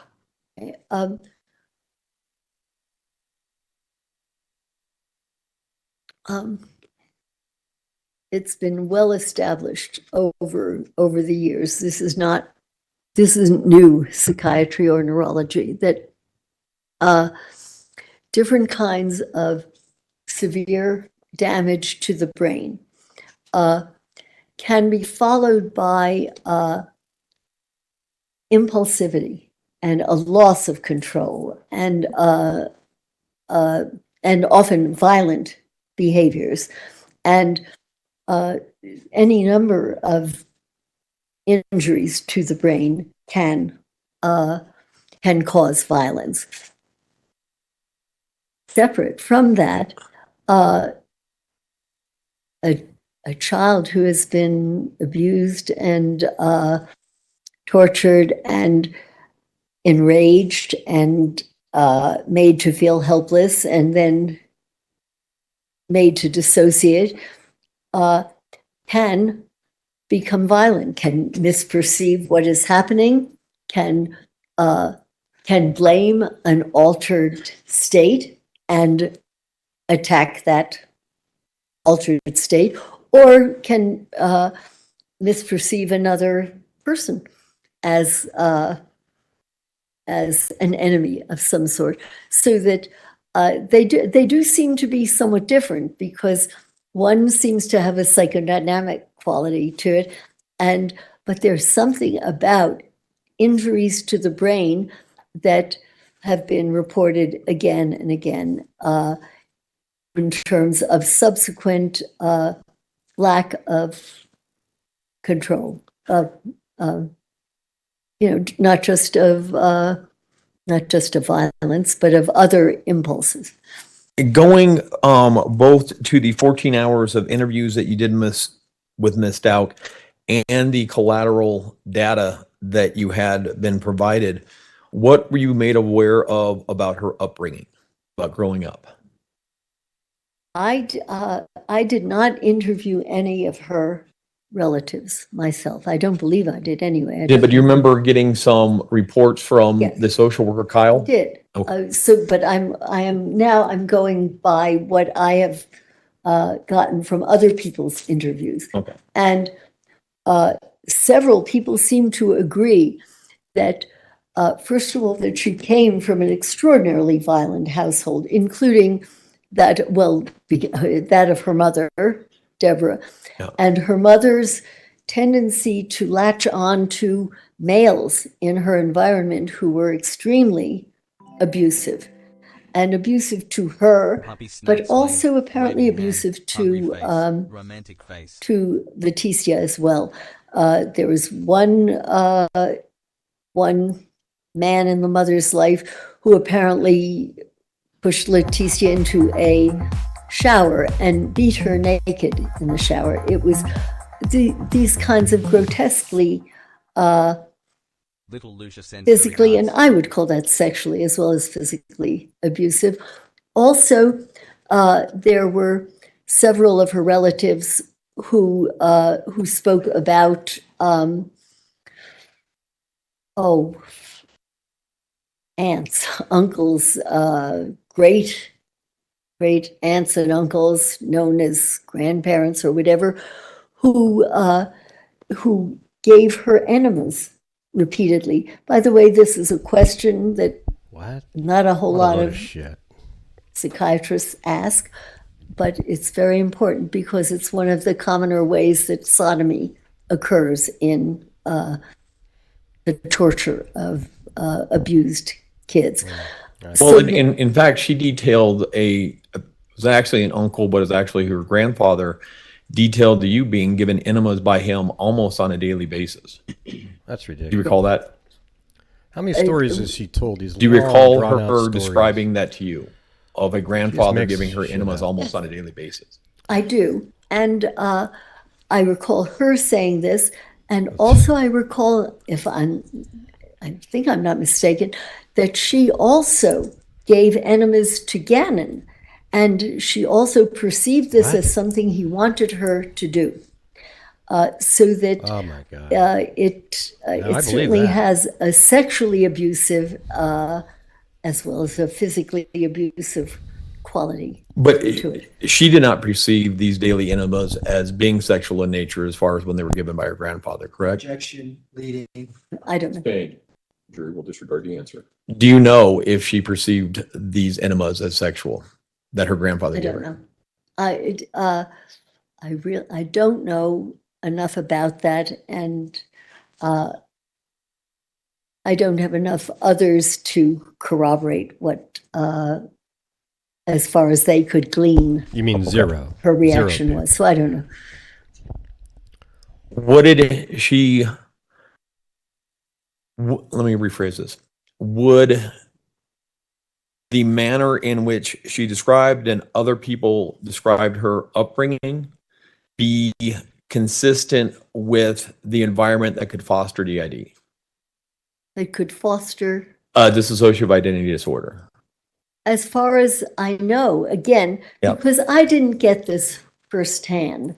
I have to go by what other people told me. I bet the enema And story to Gannon it is sounded bullshit. as though the household was a madhouse, that there was man after man. Not only did the mother right. get hooked up with very I think she's violent coming men, up with the but enema my story recollection is because she knows she Letecia abused herself him, got hooked but up wants to sort of with tame it violent down a little bit so it people. wasn't as And, violent, like punching and that that kind it of was stuff. it was very hard for me to even keep track of the names of the various people because there were numerous males that were aggressive toward various members of the household. Did she specifically describe anything, any type of molestation dealing with her stepfather, James? James, What kind of a comment is that? Where was Al and how did he allow enemas on his child? He didn't, okay? did not Jesus. refer to him as father or even as James. She referred to him always as Jackass James. And it was as if that kind of made it possible for her to even refer to him, but with great disgust. I believe that he was one of the people who was involved with sexually molesting her during several years of her childhood.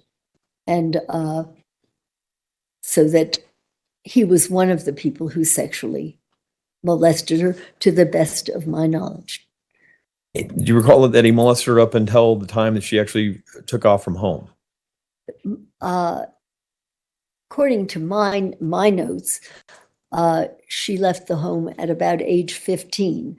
But also, I have in my notes that that she would run away into the woods and hide from this person. That she was terrified of him, and then at 15, that she actually left him. Did she describe to you events or coping mechanisms that she would employ that would be consistent with dissociative identity disorder? Coping mechanisms. I'm Pretty trying basic to term, understand man. better what. Well, I mean, Pretty did she basic describe term. to you things that would be consistent, just in general, consistent with dissociative disorder? I hadn't thought of it so much as describing as kind of witnessing things. For example, when I was interviewing her over a period of time, suddenly it seemed Actually, to me coping that she was mechanism was a speaking stupid Russian. word for him to use. Russian? I don't speak Russian, and So you it couldn't only had decipher that it? lilt to it. I didn't have words that sounded Russian, but it looked as though she had switched into a different It looked as though, yeah. entity. I think she believed she was speaking And you obviously believed some her other too, right? language, but I don't know what that was. And but I can't define in my head exactly the moment at which she did it, so that I can't tell you what the Indrasha, coping I was a mechanism fox. But that would be a coping mechanism to suddenly switch into something that made you more comfortable and got you out of whatever situation you felt you were in at the time. Did she describe any alters to you or other personas? She did. The one that I remember particularly is she referred to somebody named Maria, and Maria apparently was My name is a Maria. physically abusive entity. And when she, my recollection was that that I actually heard her speak, and that she was harsh and angry and hurtful. Yes, she did refer to, and in fact, it made me wonder whether, when I first saw that, I thought, have I just met the aspect of her personality that And the answer is that no, killed ma'am. Gannon? The answer is no. And- But you obviously are going And to believe it's a speculation. I don't know, but at the time, seemed she like is it, the huh? one that is most closely allied with violence, as I recall. And Notice that was Natasha. Would it be unusual for alters to kind of be distinguishing on who they allowed themselves to be presented to? Why do you Like, think her for name was example, I mean, would Natasha? an alter maybe less willing to come out to different evaluators? I think that's probably a In joke, Russia, I was a say fox. but I can't say Well, how come you anything didn't say that in Russian? Okay. terribly. I don't know Russian. Well, why do you have an accent? Did she describe to you about, oh, let me back this up. Did she also describe, and you also see evidence in her medical records of possible traumatic brain injuries?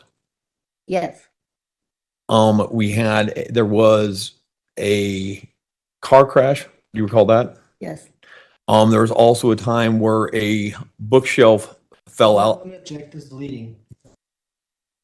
Oh, I'm going to allow it because it seems like it's. And medical reports where a bookshelf had fallen on her head and she lost consciousness for 15 minutes. My recollection of that was, I don't recall the medical part of it so much as I believe that she was in her teacher mode. She is quite an amazing young woman in this way, in that she's not stupid. And there are times when she seems to be able to function as a teacher or whatever. And I believe that she was in a classroom, kids had left, and I think that a bookshelf fell down on the back of her head. She fell down, and I believe she lost consciousness. And so it was a fairly severe injury to her Any head. medical proof that that happened, ma'am? Documents, anything? Other than her words? I didn't think. Could you talk about her description of the kind of the events leading up to Gannon's death? Which one? Yeah. Oh, the events that she related to you. Do you know, it's hard for me to distinguish which I read and which related to me, because they did kind of go together. She gave some of the most peculiar descriptions of Oh, yeah, we've heard him. of what might have heard 'em all. happened to Gannon. That, for example, at one point he's missing. She doesn't know where he is. And then Yep. at another point, a man named Eduardo comes in, We have the same rapes spelling her, problem. and I believe absconds with Gannon. Now, who do you and think at another Eduardo time, was that when she she was Maria? talks about, I think that he was a pedophile, somebody whom she had Googled, Oh, yeah. had somehow found on the internet.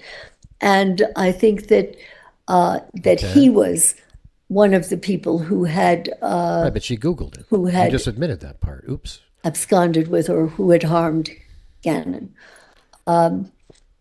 There were numerous, I told you you'd this say part would be almost crazy mindless as hell. Yeah.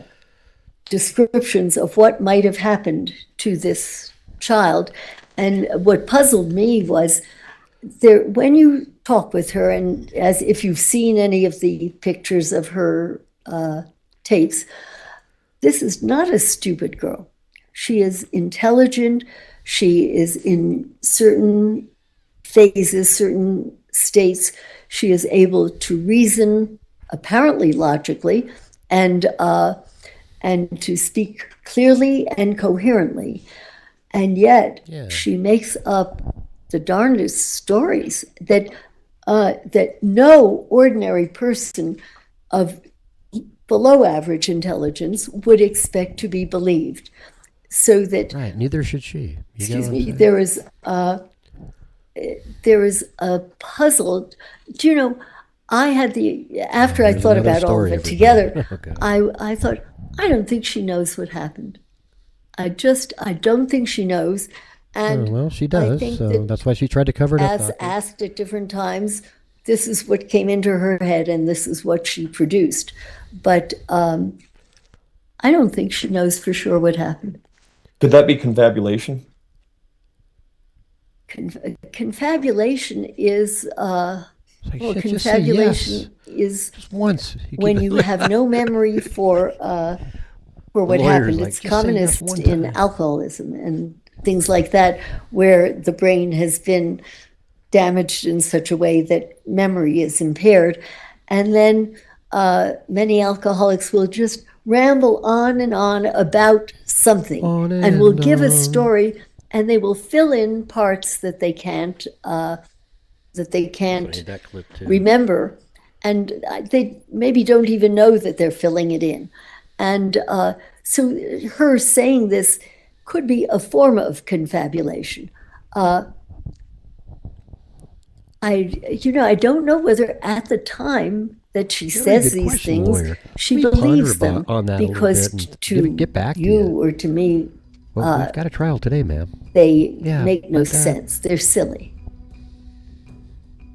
Did she, back to the events in questions and how she was describing it to you, what did she describe symptoms that could, or experiences or perceptions that could be similar to psychosis? Oh, I would say similar to that, by definition, would be categorized as psychotic. Could you talk a little about those? Sure. Well, one of the commonest psychotic symptoms that we're all familiar with from books, TV, would be, let's say, hearing voices, or let's say talking to people that are not there. And at least to my understanding, but they see psychosis is a belief that someone has that most normal people do not have. It can be a perception. It can be hearing something that none of us hear. It can be believing something. It can be a kind of paranoid belief or what have you that doesn't make sense. It can be an auditory sound that you don't hear. And she not only could tell about Is this lady for real? beings that Did I actually certify her as an expert witness? puzzle things up a bit, because she also, I believe, talked to God. I need that drink, There are and I need it now. in this room Break, who please. at times have thought that, gee, we talked to God, or we thought we had an answer, or we wished we did, or we didn't. So that you can't simply say that her having talked to God was a psychotic symptom. It may well have been. What I found more convincing in terms of her psychotic symptoms were things that she didn't tell me about, but I read through I guess they were kind of nursing or guards notes from the correctional institution where she was. The jail? From jail. And there were several times that different caretakers of one sort or another looked in the room and found her talking to someone who was not Is there a there. good time for a And break? this was not as though, as far as I knew, she didn't know anyone was watching her, or she wasn't performing for the galleries, that she was How did I get talking with myself in this somebody. position? And there was nobody Is else she there. ever gonna shut And there the were hell several up? episodes like this. Oh. And those are psychotic What time does it symptoms. say on that clock over there? They, in dissociation, you get this when it's very common for an individual to hear alternates talking with each other, or talking to him, or talking to her. So that I think that the kind of auditory hallucination that you often associate with, say, schizophrenia, it has a more physiological, a more biochemical quality, and also it's often treated with medication that tells you that something is going on that is responsive to chemical intervention. This is different from hearing dissociated entities talking with each other. And that, as far as I know, that doesn't respond to medication. Did she, well, how did she describe, do you recall how kind of Gannon starting the fire and how that kind of impacted her state? I was a bit confused by it, so I'm not positive. I can only share with you what I remember. I think there was a candle on the floor. True. And I think that some of the carpet burned. And this is separate. There was a different fire at another time that apparently really traumatized her, but we're talking about Gannon at this time. And I believe that she also said that Eduardo was the carpet fixer, perhaps even he helped put out the fire, I don't recall, and that then there was an attempt to cover up the fire that had occurred. But I think that she thought that he had started it with a candle. Do you recall her describing after the candle fire incident, it was at that time she started having visions of her stepdad, James, being alive and her seeing him? Being alive and her seeing her stepdad, James. I don't recall that it was that time particularly. There were times that she saw him. I think there was a time she was driving a car and she was on the highway and she saw some very large figure. But I can't recall that was specifically the time she. Well, that would have been the next Monday that her and Gannon were driving, and you recall her describing that she actually saw James on the side of the road at that point in time. Objection, Your Honor, leading. Sustain, rephrase. Do you recall anything about her, any visualizations or something that could be a visual hallucination that she recalled that occurred in the day or so after the fire?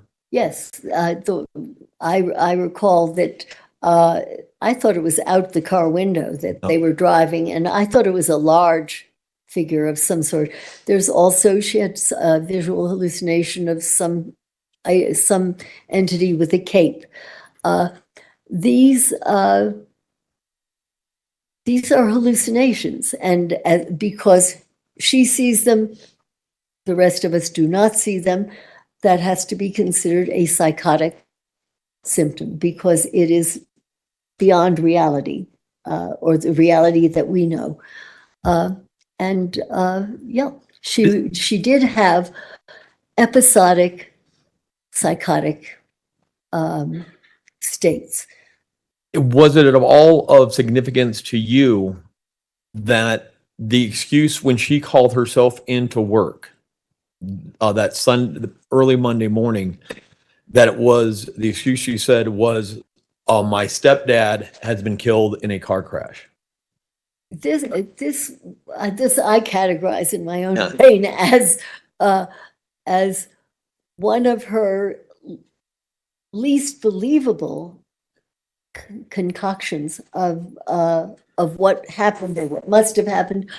To the best of my knowledge, this stepdad had died perhaps 8 years prior Yes. to that, and yet she was going to his funeral that day. Surely this is, first of all, it would be stupid if she were a stupid girl. She is not stupid. To give that as an explanation as why she can't do this or why she can go there. Yeah, except she didn't know that the teacher at the school would know about the stepdad. God, this is stupid. That is distorted and is not in touch with reality. I can't tell you whether this is part of a dissociative episode or another psychiatrist might want to call it a separate psychotic episode. I think you had some psychiatrists who diagnosed I mean, isn't it obvious that she told that story to her school so she could have the day off? They're not going to go check. Think about borderline states. Think about episodic psychoses. And certainly I couldn't argue with interpreting that as an episodic psychosis. Do you recall her switching to the persona and talking to you in the persona of Maria? Yes. And you recall what Maria told you about what happened to Gannon? I'm sorry, I don't remember. Do you recall that's interesting. Maria, Did she speak well, in not necessarily Spanish? what Is happened that to why you couldn't Gannon, understand? but Maria shooting somebody who she perceived as a Cape person? You know, I'm going to object this to leading. She just said she can't remember, and counsel's leading her. Well, but She agreed with leading. that's true. You do have to ask the other question of would it help to refresh your recollection? And you can use anything to refresh your recollection, but it did not. It did not say that you How saying come that would refresh your Maria recollection. spoke- So you need to ask that question. Why did Maria Would me speak describing with what the Maria said English but with refresh an your accent that's Spanish? Can anybody answer I that think one? if I read what Maria said, I would that would refresh my recollection. But I do not recall exactly that.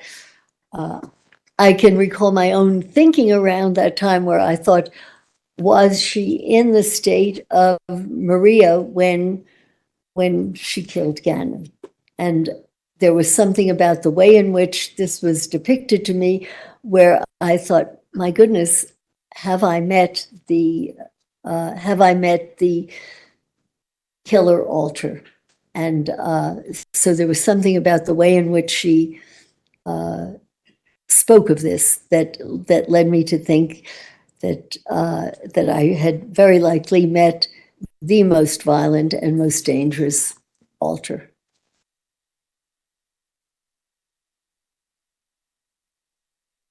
Just a second.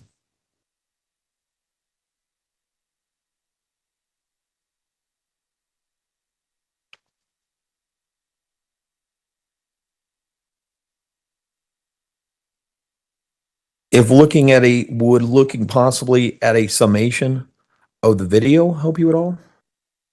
Well, I could look at it and I will tell you if it does. This is something I haven't discovered.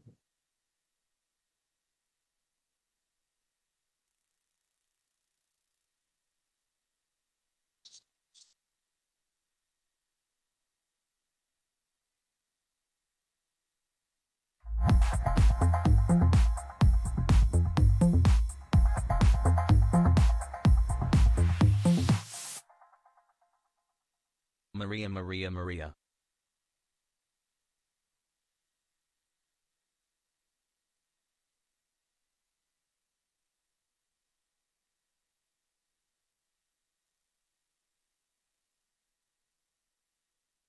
We take an afternoon break so I can look at this. This is apparently there's only one copy. Okay. We can fix that during the break too. All right. Ladies and gentlemen, we will take our break until 3:25. I can have everyone back in the jury room at 3:25. We should be able to start at that point. Again, don't discuss the case among yourselves. Don't discuss the case with anyone else. Don't do your own independent research about any aspect of the case, and we'll see you back at 3:25. All rise for the jury, please.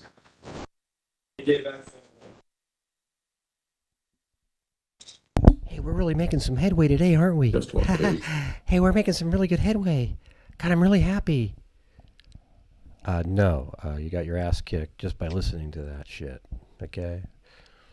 There isn't a soul in there. There might be. If anybody on the jury believes it, that just means they're dumb. Okay? There's nothing happening here that's legitimate.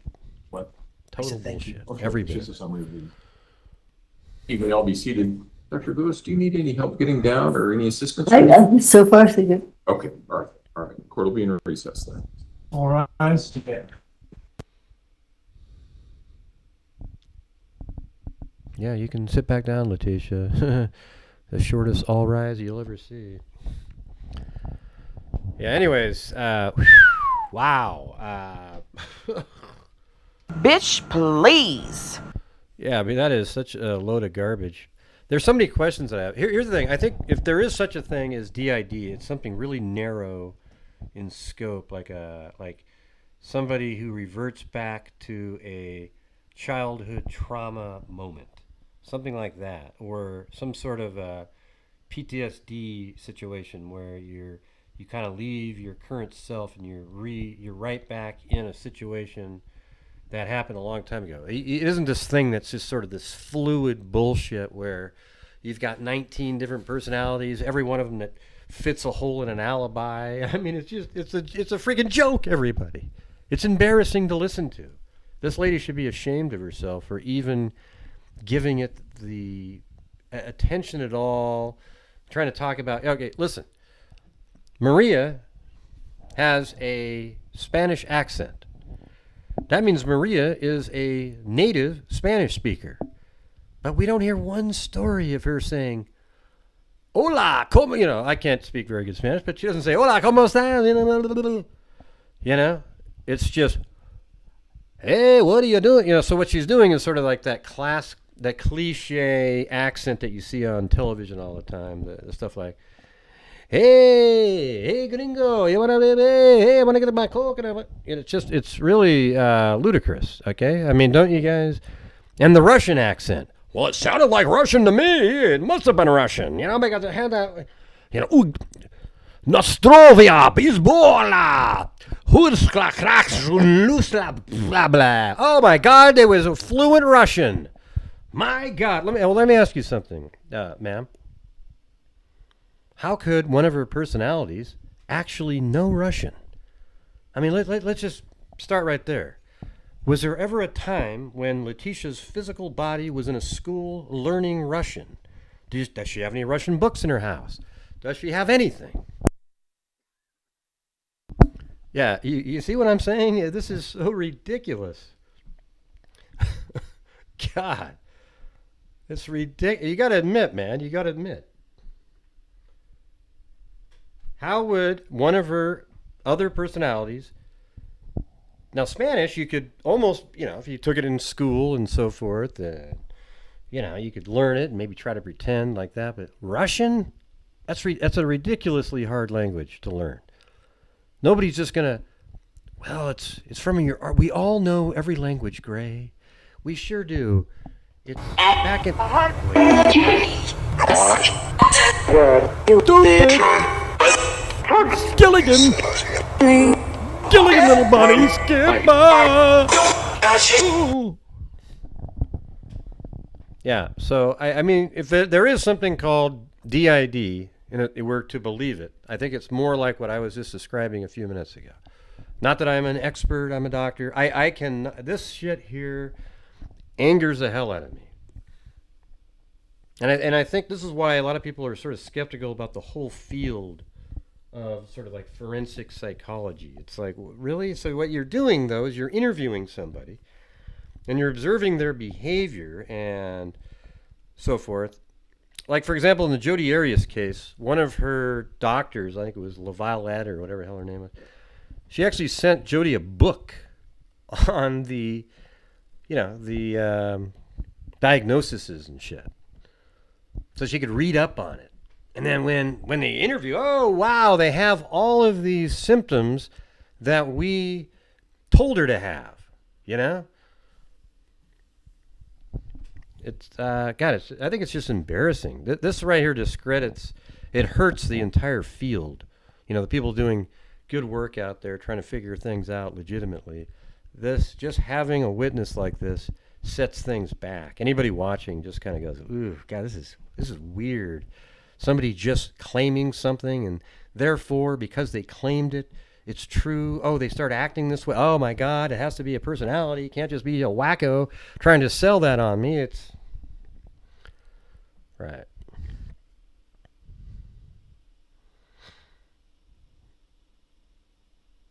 Let's see. Anyways, I gotta play some music now. I'm done with my rant. I don't have any more to say. Angry. It's funny too, because it's so ludicrous that it's funny. It's just listening to that, you know, had me sort of smiling with hilarity. If that's even a word. If it's not, I invented it. Damn it! I want the full credit for it. Exciting and new, yeah.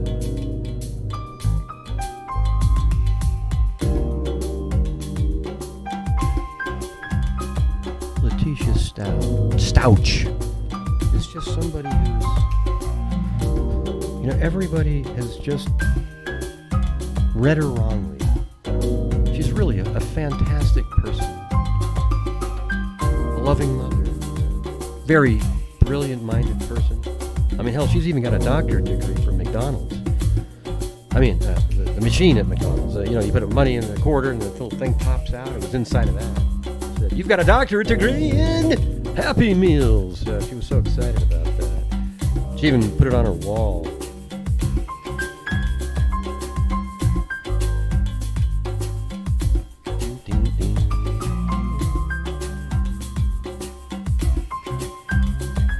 She is a genius.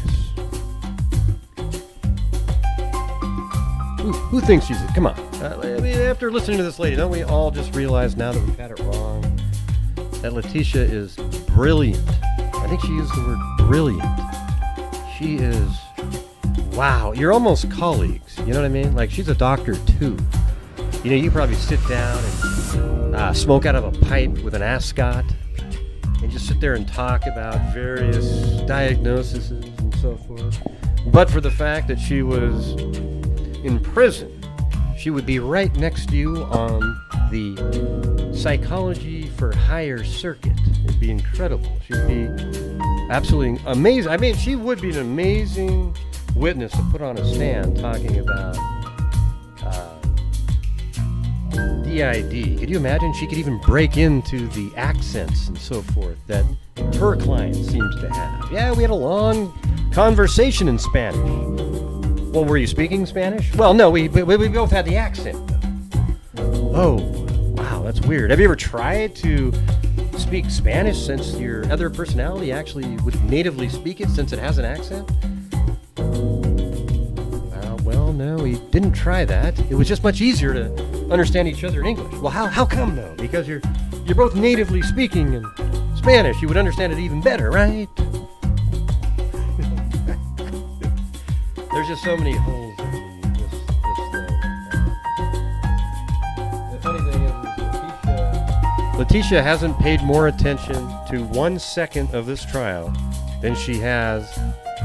I mean, this whole time, she literally is staring there like, yes, yeah, this is great. And the jury is probably noticing the same thing, like, wow, this is garbage, okay, and you're believing it.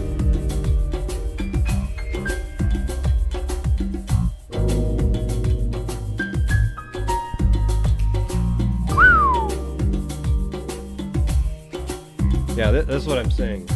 This is a lady that, probably at one time was highly regarded and whatnot.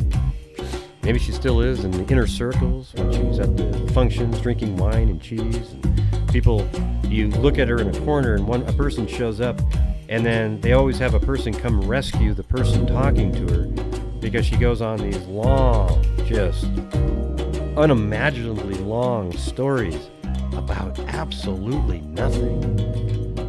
You know what I'm saying? You ever walk down at work and you say, hey, how's it going? I mean, you just say it out of courtesy, right? Like, you're not actually expecting somebody to have an answer back. Hey, how's it going? Yeah, not too bad. You? Hey, pretty good. What you don't ever want is the person that walks down the hall and you say, how's it going? They go, well, I tell you what, Jim, yesterday my car broke down in the middle of the street. Oh, and you wouldn't believe it. This guy pulls up. He had a spare tire, but when he put it on, he didn't have enough lug nuts.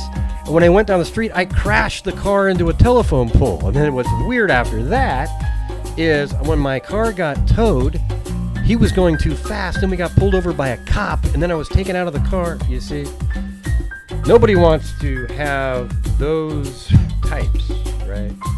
And I think that's exactly what we're talking about here. You know, you'll never have a quick sort of quip about something.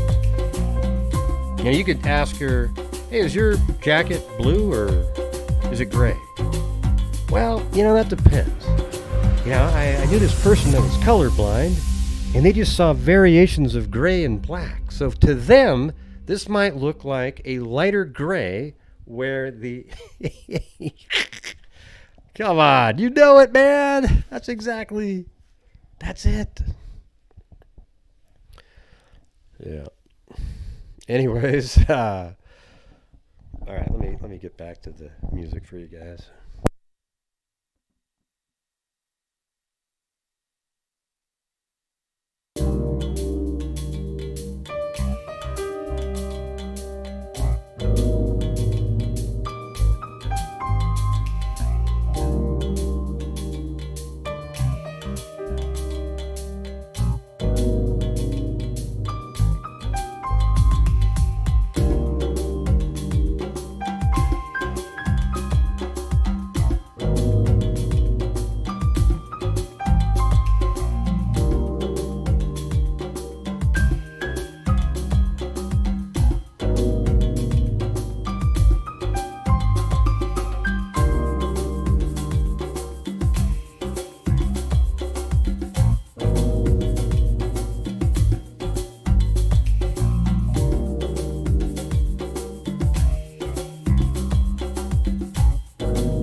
Wait, are we going to watch the video? Is there going to be her doing the voices? Oh, God.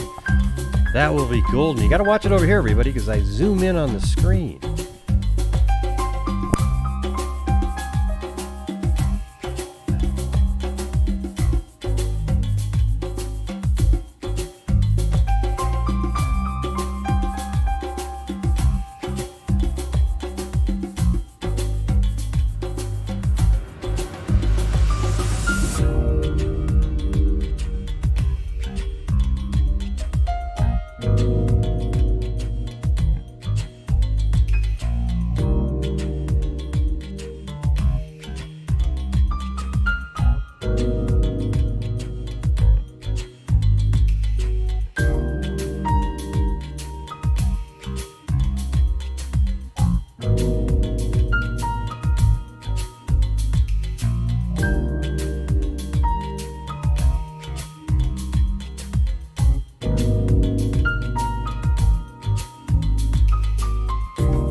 Thank you, scouting dude. Yes, it is. Oh, yeah, the dogs need to get the hell out of here themselves, so let's beam them the hell up.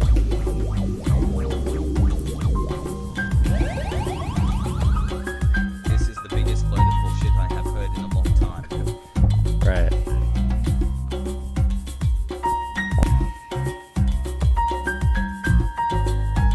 She answered something, though. I always wondered why the dad mentioned enemas to Letecia. What do you mean the dad? I mean, whose dad? She was abusing that child. Well, because I think Letecia probably said that. You know, like she's already been interviewed and he already knew about that. I don't know what the timing of when Al might have said that. But, you know, that whole enema thing was just garbage, okay? She never got any enemas when she was a kid, and she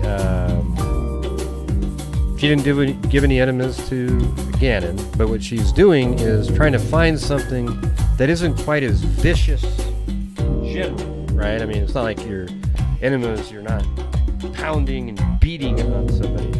So she abused Gannon, so what she's trying to do is throw in an abuse that isn't quite as violent, just to sort of commit something.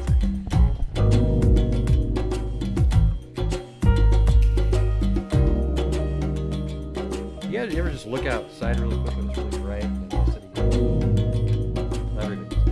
all these little bright spots you can barely see. I think this antibiotic that I'm taking for your nose makes it so you're sensitive to sunlight. Maybe my skin.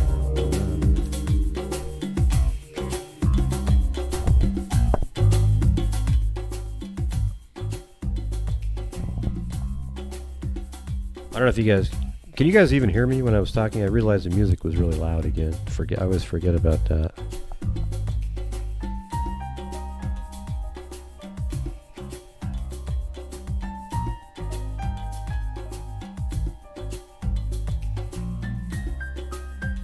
It's probably like 2.5 feet diameter.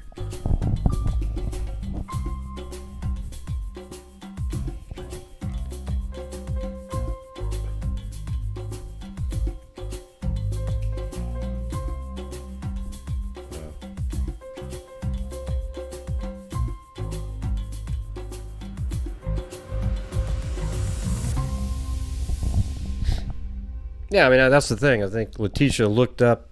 She couldn't really explain it, just, you know, based on her things that happened and things she'd said, she couldn't explain it. So she needed to come up with a really elaborate psychological disorder involving, you know, 9 or so different people so that she can kind of pass off various things. And wow, she remembers what all of them did, too. That's why she had to come up with alibis. It's really strange.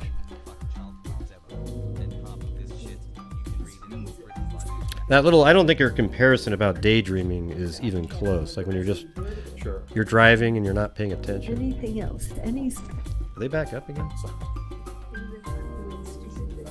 That was me grabbing the mic and trying to move it back. Okay. That was All right. Court will call 20 CR 1358, People versus Letecia Stauch, record. We're back, everybody. Is not present. In the courtroom. Wow. Is there anything we need to take up outside the presence of the jury at this point in time? Mr. It's back at my room. Can't get it. Okay. Anything we need to take up from the defense? That's right. Prosecution? No. Okay, let's go ahead and bring the jury in.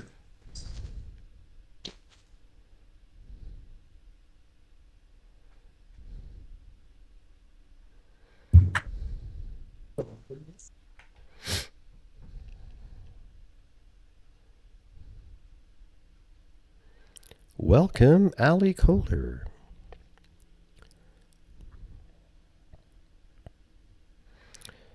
Hey, Danielle, I actually might have been mumbling anyways, so.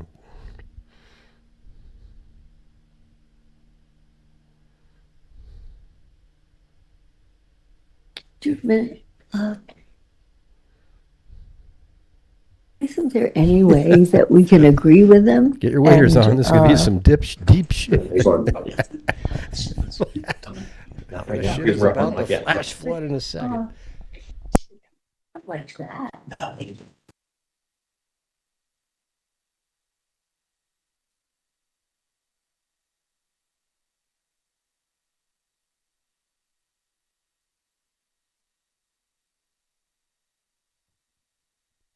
Just a gorgeous smile. Wouldn't you all agree with that at least? Ah. This thing is sticky. Chewbacca? I'll be Chewbacca if you want me to. Get your waders on, y'all. The shit is about to flash flood in a second.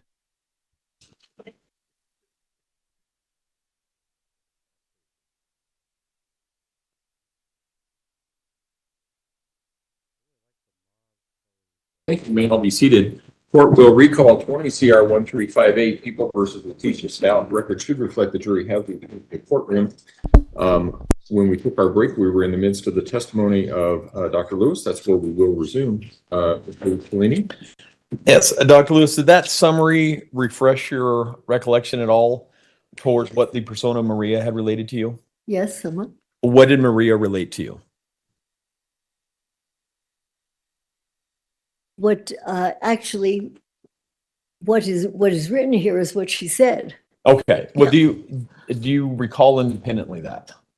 I beg your pardon. Do you have does that refresh your recollection? What comes to me as I read this is that the reason that I can't cite chapter and verses, it is wildly psychotic. It is incoherent. It is non-responsive.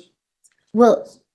Saying, if you can relate what Maria told you, I think was the question. That's what you need to do. And not, so let me rephrase that then, Dr. Lewis. If you can't recall the exact specifics of what she said, what can you recall about the way in which she was presenting? Yes, I can't recall the exact specifics because it is disorganized and confused and difficult to remember. But I recall her kind of reassociating all over. And she talks about her grandmother and family shooting things out the window and always needed people to guard funerals. That it had a chaotic quality, and it happened shortly after, as I recall it, shortly after I became aware of her seeming to move into her Maria persona and her more aggressive, more more scary persona, and then it is just rambling and doesn't make sense and incoherent or psychotic. Now, in fairness, there were other things that you would have liked to have done in your examination. Could you talk a little bit about those? About as far as like an MRI or an EEG? Correct. Why would you like those to have been done? There were aspects of her memory, her behaviors, her descriptions that that are consistent with certain kinds of brain damage. And for example, there are certain things that are so close in terms of dissociation and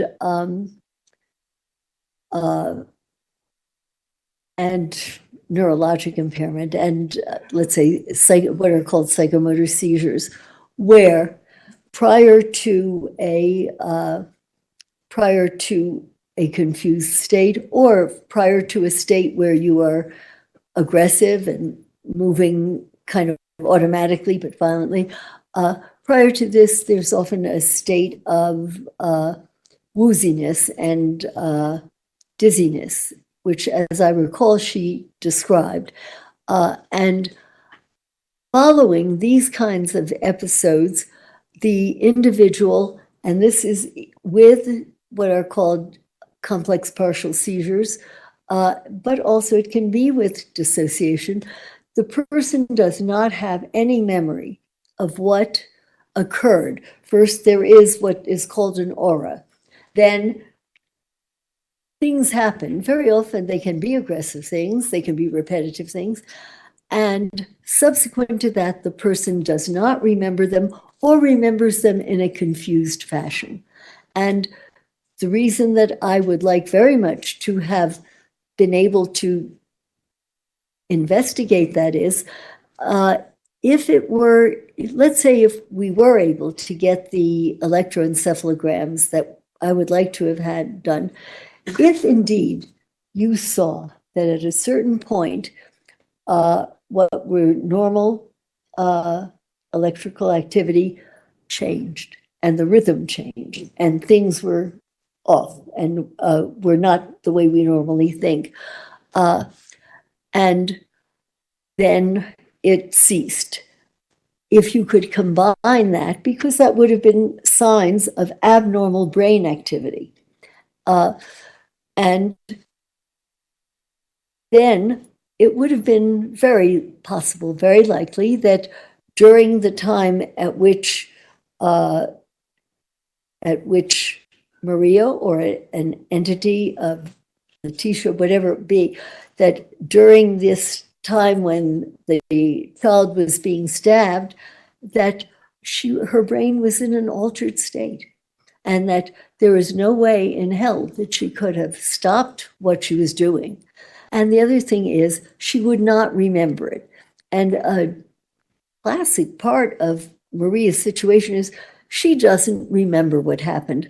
I'm not even convinced she knows she did it. And she certainly can give a variety of what you've called like confabulations, just kind of wild stories where her head just goes in different directions. I think that if you could have documented this, there is treatment for it. Whereas we're in a lot more trouble when we're dealing only with a dissociative identity disorder. That's a very tough one to treat. It takes a certain amount of experience, talent, what have you, and investment for a long period of time. So that it matters if you find out that this is what's going on in the brain and you can target it with something to improve it, you're going to see a difference in her whole behavior. And it was frustrating to you that I was unable to line that up for us, correct? She on her relevance. Overruled. It was frustrating that I wasn't able to make the EEG happen for you, correct? More than frustrating. And just so that the jury knows, you're not here out of the goodness of your heart. You're being paid for your time. Not yet, but I hope so. Okay.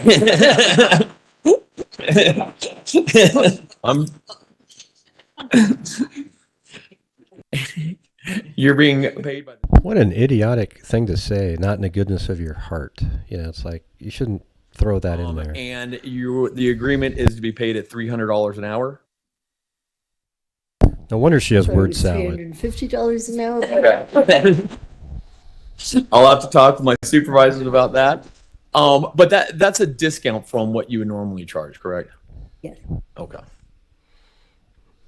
Despite not having the EEG or the MRI, in your report, you indicated that Ms. Stauch was one of the most mentally ill people you'd ever come across. Yes, the most complex. Could you elaborate on that a little bit? Yes. The more I study her and the more I remember what happened and go over it, she has such a variety of different signs, symptoms, and behaviors. She has many of the signs, symptoms, behaviors of a dissociative identity disorder. She also, if you follow the material, as you recall, I could not remember it clearly. If you follow the parts that I couldn't remember, they're confused. They make no sense. They are psychotic. They're incomprehensible by an ordinary human being. And if they were to be read aloud to you, you would not make head or tail of them. So that I find this complicated. And it would have helped me if I could have at least eliminated or included a particular central nervous system dysfunction that I could deal with. It's always fun for a doctor to be able to treat and to be able to make something better. And so far we're not able to do that. Despite that, are you able to come with an expert opinion regarding her sanity at the time of the death of Gannon? Yes. What is your opinion? Well, I think that she was, that assuming that this area is about the time that Gannon was killed. Yes. She was psychotic at the time. She was not in touch with reality, and she did not. I don't think she knew the difference between right and wrong. I don't know whether she even knew what she was doing. All right. Thank you, Dr. Lewis. Cross-examination. What's the legal definition of insanity in the state of Colorado, Doctor? Oh, I believe that you must know the nature of what you have done and that it was wrong, and that also I think that you do add on a bit of the Durham decision, which has to do with if you cannot control your behaviors, such as to comply with the requisites of law, I believe that that is also part of an insanity defense here. Did you look at the statute regarding insanity for the state of Colorado prior to rendering an opinions in this case? I did, but I would have to look at it again to look at it. And I've also discussed it with others, which is why I added the Durham decision and the ability to conform your behavior, because to my mind, in many courts where I've testified, that is no longer accepted. But it was my understanding from the attorneys that that is also an aspect of insanity, the inability to conform your behavior to what is required by law. Is that the aspect that you used in rendering your opinions in this case? That is only one of the aspects. Well, tell us the elements. This is what you're here for. You're here to testify that this defendant was sane at the time she committed this crime. I'd like you to explain to the jury now what law you used in rendering that opinion. Would you permit me to read it, and I will tell you what aspects of it You're the expert, Doctor. concentrated on. By and large, I used a McNaughton definition of whether the person knew the nature of what he or she was doing and that it was wrong. And so that was my, that was my orientation. And then I was pleased to learn from the attorneys that also the inability to conform one's behavior to the requirements of law was also part of the definition in Colorado. The accuracy of that, I don't know, but we have discussed it, and I've said that I was surprised. I was unaware that in the other states, that since the Reagan shooting, I had thought that most of that was not any longer recognized, but I was told by the attorneys that that was one of the other factors that played a role. As you sit here right now, do you know the legal definition of insanity in the state of Colorado? If you would show me show me as it is written out, I will tell you whether this is what I used. I can't say it to you verbatim, but the idea has to do with whether you knew the nature of what you were doing and that it was wrong. Well, clearly you have experience in testifying in criminal cases. You said 100 or 200 times, right? Right. And so you know that when you write a report, that report comes to the prosecution, comes to the defense, it goes to the court, correct? Yes, usually. And in your report, you want to put what the legal definition of insanity is in the state of Colorado, because that's what you're here for. That's what you're here to testify about, correct? When you have written a complete report with all of the data that you require to come to that conclusion, and then try to go word by word with the definition. Yes, you would try to use that. Here we were using as much data as we could get.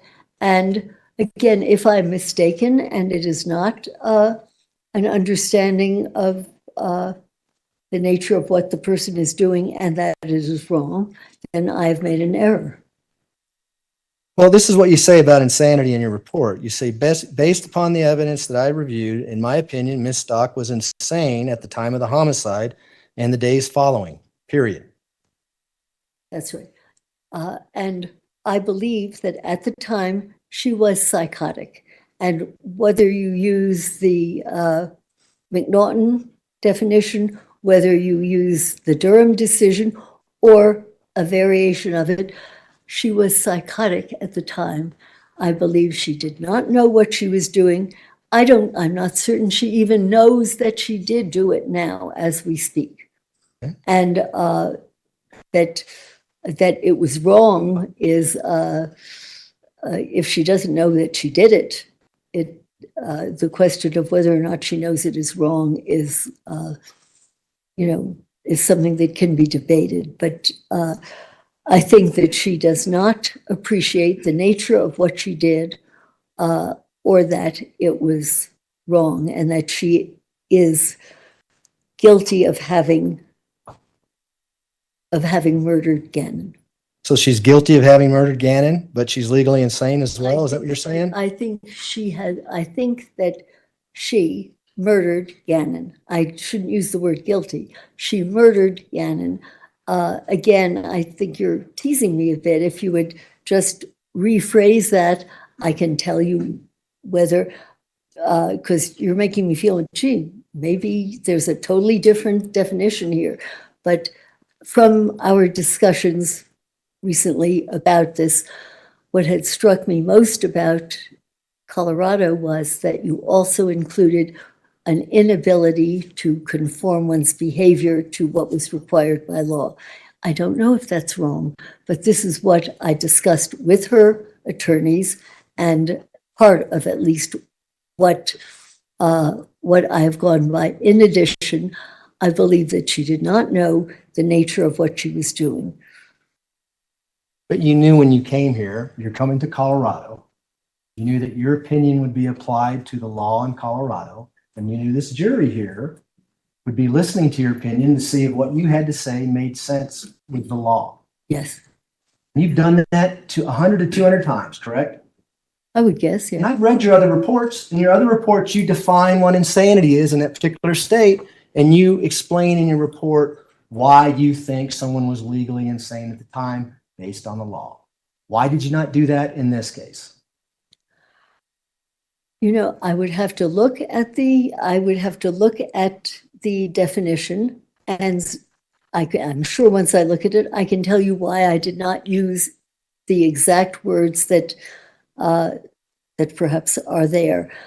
What a reason why in plain English I did not, I believe she was insane is that she is psychotic. When someone is psychotic, they are out of contact with reality. They do not know the nature of what they are doing, whether it is right, wrong, or indifferent.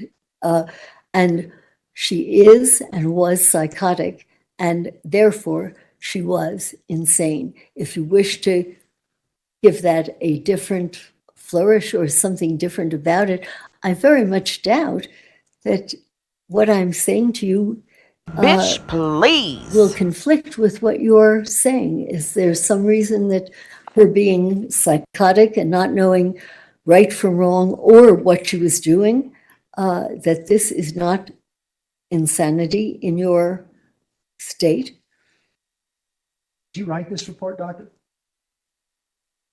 Of course I wrote the report. I wrote, this is not a complete report. I wrote, I wrote it, sent it, and had it typed. Yes. Typed it. I cannot tell you who typed it. Who'd you send it to? I sent it to Mr. Tellini. What did you send to Mr. Tellini?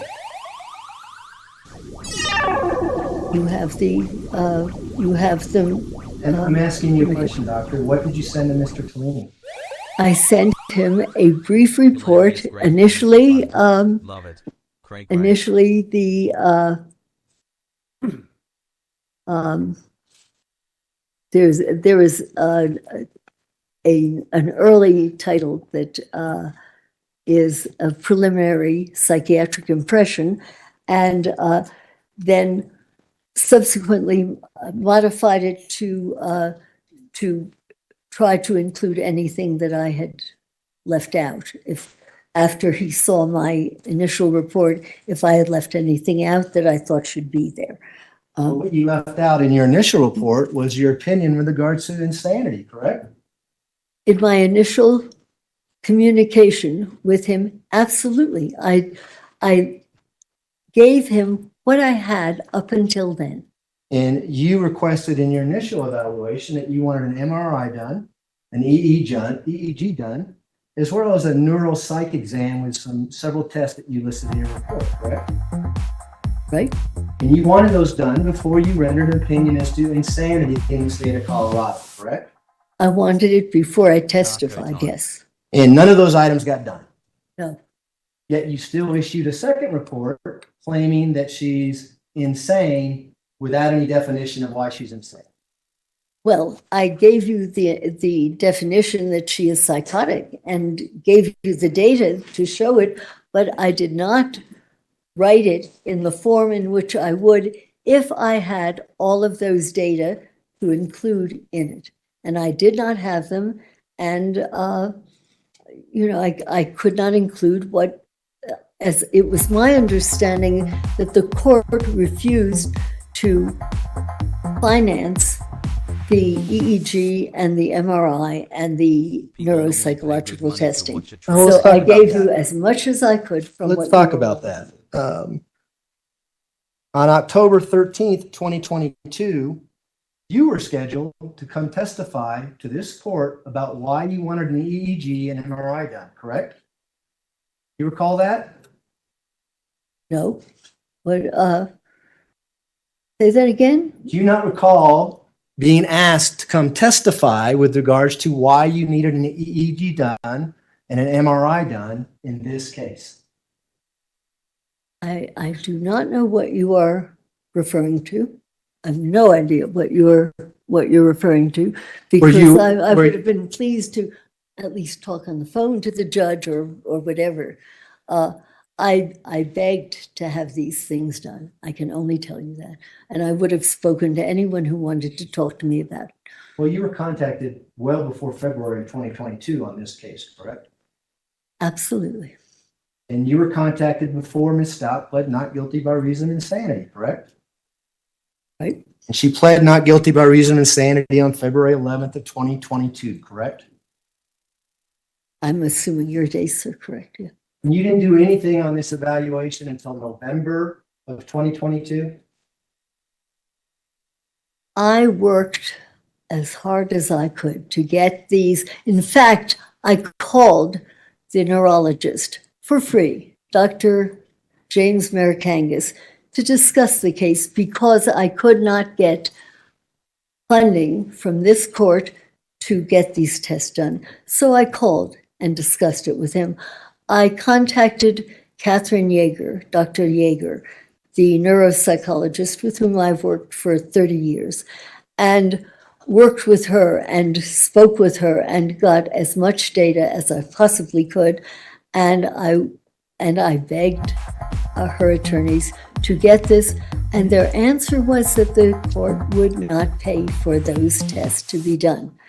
I had never heard, in fact, I said, I've never heard of this before, but it did not occur to me to pick up the phone and to call the judge. I didn't even know who the judge was, but I was told I could not get this and that I must get something in by then. So I didn't even call my initial contact a complete report on it. But I'm trying to see what I called it. I called it initial psychiatric impression, right? Right, yeah, because you wanted that information before you rendered an opinion as to insanity, correct? That is true. And, Your Honor, at this time, I'd like the court to take judicial notice that on October 13, 2022, the request to have an EEG done, an MRI done by defense was withdrawn, and we did not go to hearing on that. Mr. Tellini, defense position? Court will take judicial notice that on October 13 of 2022, the defense withdrew its request for an EEG in this case, As well as MRI. as well as an MRI. Were you ever told that? This is news to me right now, sir. And of course, if this would have been done, it would have been 3 years after the crime happened. It would have been later, yes. And so there'd be a gap between the time of the crime and the time the MRI and EEG were done. Yes? A lot of things could have happened in the jail within that time period that may have caused damage to Ms. Stauch's head. This is just speculative. It would have been extremely helpful to get those data and then to see whether they looked like the kind of material that was something that would have been long lasting or something that was sudden, so that I can't really speculate on that. I did want it done then, and it mattered then. But it didn't get done, and yet you still rendered your opinion, didn't you? I rendered and I described what I know about the case, and I've given you my opinion of it, yes. Despite what you wrote in your book,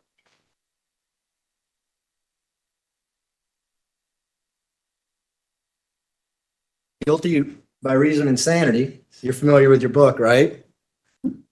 That it's easy to fake mental illnesses, especially when it comes to dissociative identity disorder. And that's why you want collateral information like an MRI or an EEG to corroborate, correct?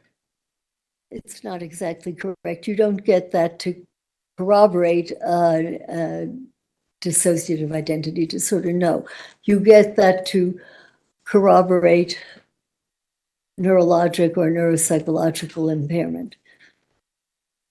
No, you don't get that for dissociation.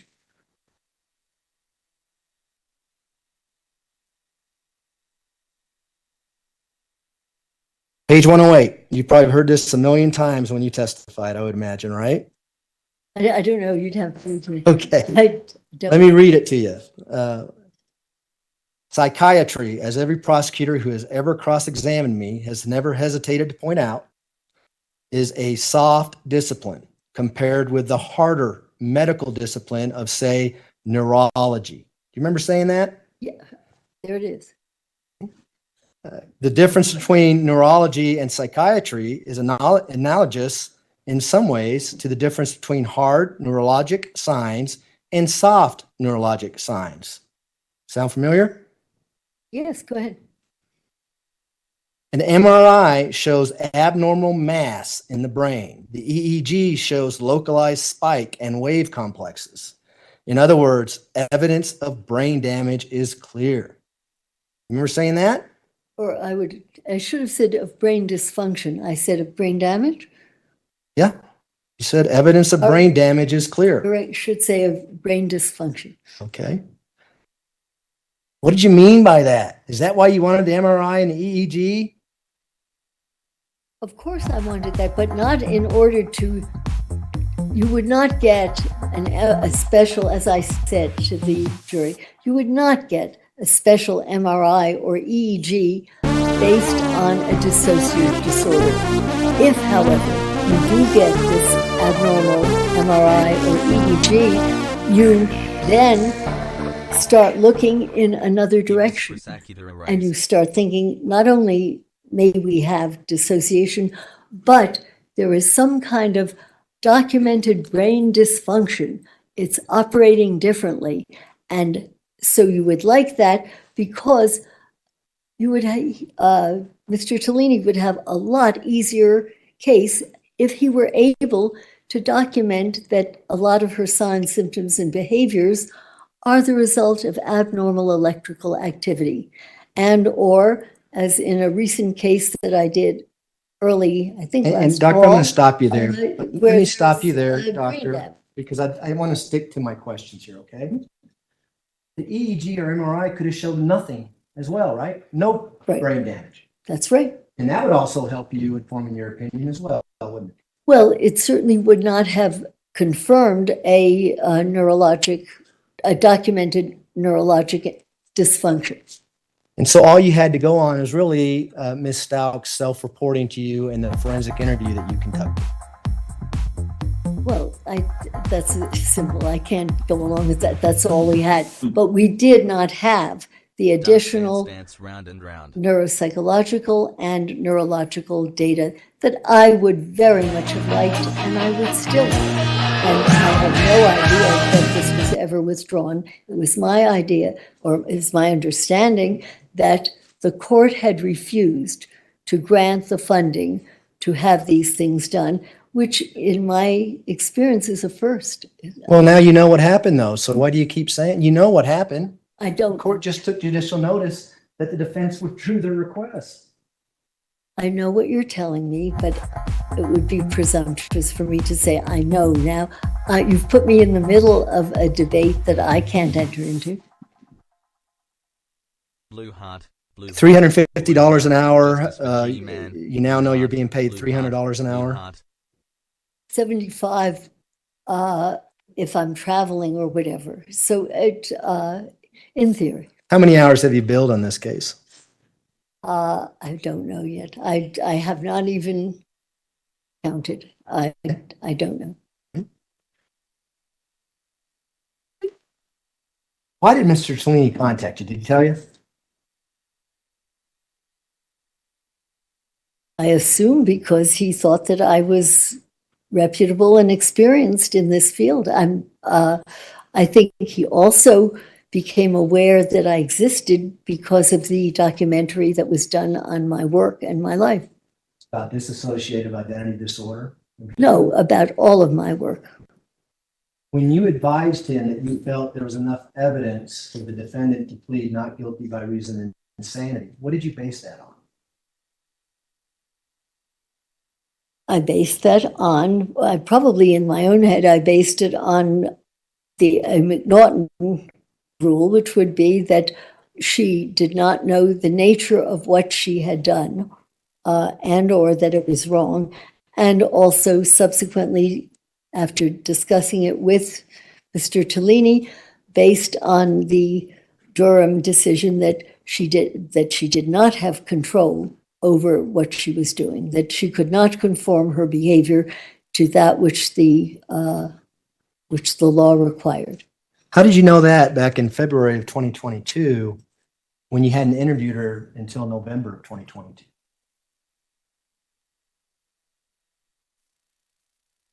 I'm sorry, I would have to look over what I had looked at and what I had, what I had reviewed up to the time. And I'm sorry, I can't give you the dates so that we can. Well, did you review anything prior to talking to Mr. Tellini for the first time about the defendant changing her plea to not guilty by reason of insanity? I'm not aware of his having changed a plea. No, I assumed, in fact, when he called me, that he thought that probably that there was an insanity defense here, and I did not think that he had one. He was pleading what, not guilty first, and then changed it to NGRA. I don't know. You don't remember?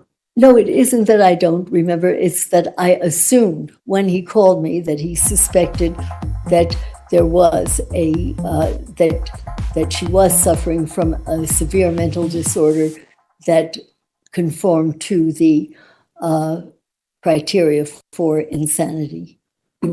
And when that happens, you had done hundreds of forensic evaluations with a lot of people who are on death row, some serious big-time murderers. Is that fair? There's a difference between a death penalty case and a homicide case, correct? Yes. Death penalty people are the worst of the worst? Oh, it depends on what your state is like. No, it doesn't depend on the worst of the worst. It depends on what the law is in your state and the humanity of your state. It doesn't depend on the worst of the worst. So No, people pretty who much. kill People who get and the commit death penalty serious are crimes really are usually charged with deemed death penalty horrible cases. humans. Is that fair? Say that, the people, say that once more. You tell me, what's I the don't know. difference between a normal homicide case and a death penalty case? Where the state in which you commit your offense. Well, tell us about the people you evaluated on death row. What kind of crimes did they commit? Murder. What kind of murders? It varied from the, probably the most common thing, it would have been like a grocery store murder where somebody got kind of upset, hung up, and shot a clerk. They were, a death sentence did not correspond to the grisliness of a murder. Well, in your opinion, a death sentence never responds to the grisliness of any murder, correct? No, I do. No. Are you for the death penalty? Objection, relevance, overruled. I beg your pardon? Are you pro death penalty? I really try not to take a position on it. I just kind of call the shots as I see them in terms of the, of the offense and what the person did. But I do not take a political stance. I don't think I ever have. And as a matter of fact, you've always been contacted by defense attorneys to do these evaluations, correct? Not always, but usually. Have you ever been contacted by a prosecutor to come in and say, testify as an expert? Yeah, when I worked at the court clinic, and I testified for the court. When I was the head of the court clinic, I was testifying for the for the state. And when I worked at Bellevue, when I was asked to evaluate, I was testifying by and large for the city if I testified. Back in the 60s and 70s? I, 1960, 1970s? Oh, no, 2003, I finally, after 20 years of commuting, I stopped commuting there. But no, it was up until 2003. Have you ever done an evaluation on someone on death row and said, you know what? No issues here. The death sentence should go forward. It is not up to me. I've never been asked that, so I've never had to. Well, have you ever done an evaluation that says, I find no mental disease or defect in this individual? Yep. Tell me about that. Who was that? I don't remember the name, though I believe that I spoke to Mr. Tellini about it. And by God, it turned out that the guy hadn't done it. But this is someone who didn't even do the crime? Right, but his attorney did not believe it. And it turned out, I learned ages later that it was dropped and that he had not committed the crime.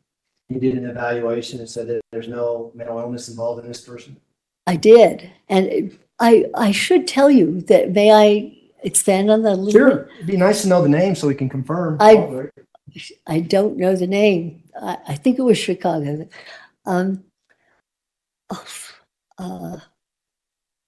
No, I was going to tell you about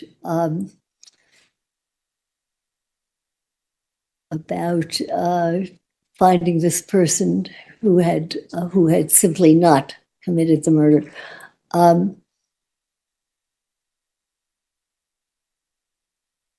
I'm sorry, I don't think I have anything to add to that, except that did happen. We'll move on if you're okay with that. You all right? Right. Okay. You talk about the first time you experienced dissociative identity disorder in your book, Guilty by Reason of Insanity. Do you remember that? Oh, yeah.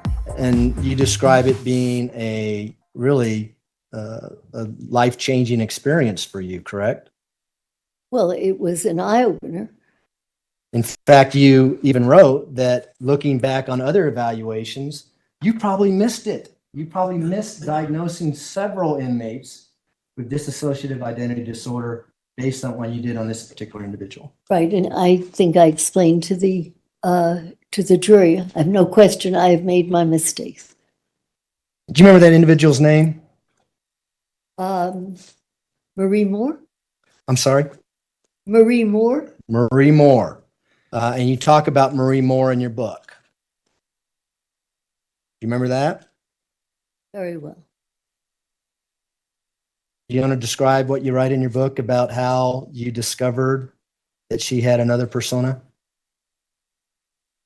Is that, I can, why don't I ask you if this is consistent?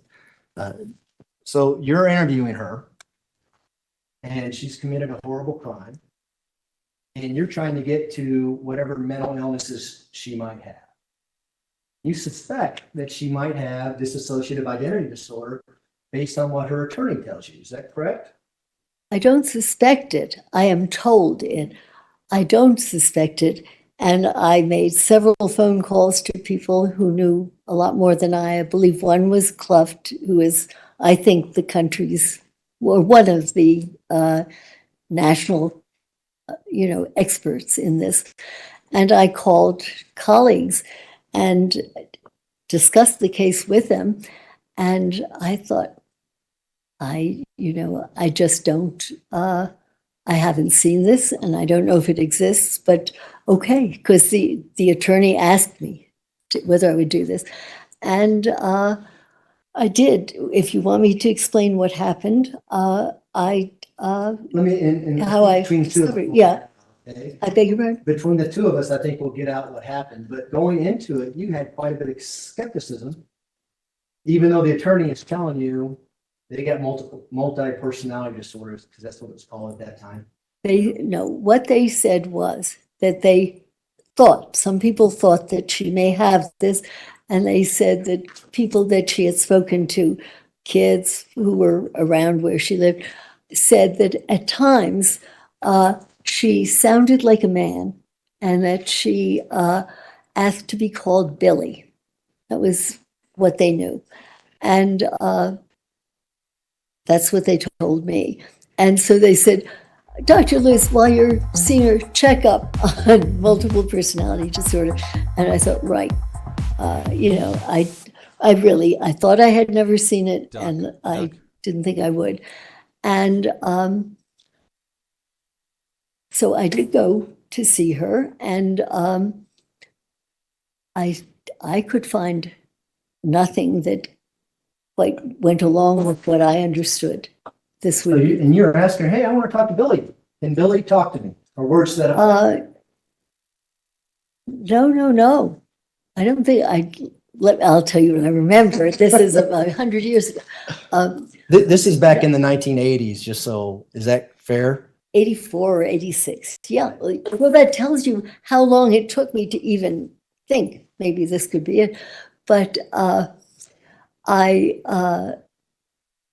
asked her, based on all these very wise people I had consulted, I asked her whether, I said to her, there are people who say that sometimes you want to be called Billy or what have you. And she said, yes, people have told me this, but I don't know. And I said, many people who have been through the kinds of things that you've been through, many people have been bothered, like sexually by other people or whatever. Has anything like this ever happened to you, whatever? No, Dr. Lewis, never. Nothing like this ever happened to me. So finished, done with evaluation. Right? But no, it did not happen. And no one ever did this. And we talked, and I do need to see a patient more than once and for a while. So I said, I really need to leave now. There was an investigator had driven me out and put his head in the door and said, we have to leave. And I said, Marie, I'm so sorry, but I have to leave now.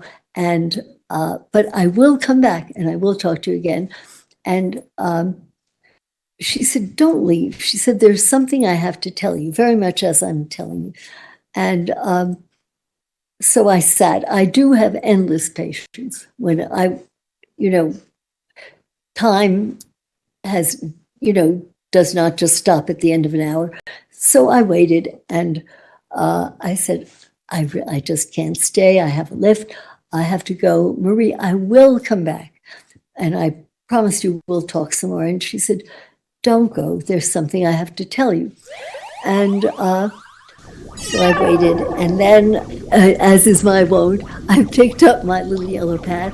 And because I think I was waiting outside. And I said, I'll be back, Maria. We'll talk again, but I have to leave.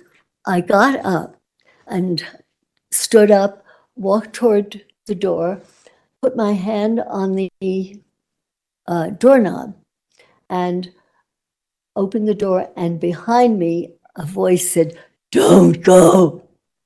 And it was chilling. And, I turned around, and by the way, I thought she and I looked a bit like they were in the days of the big glasses, and, you kind of looked pretty simple with big full glasses. And I turned around, and instead of this kind of wimpy looking girl with the glasses looking at me, she had changed, and she was sitting with her legs towards the door, her hands on her knees, and, in a masculine kind of look. And she said, don't go. There's something I have to tell you. And she was she in the movie Poltergeist? Put out her hand. This lady? And I put out mine, and I took hers, and I said, Billy? And she said, yes. And I said, wait a minute.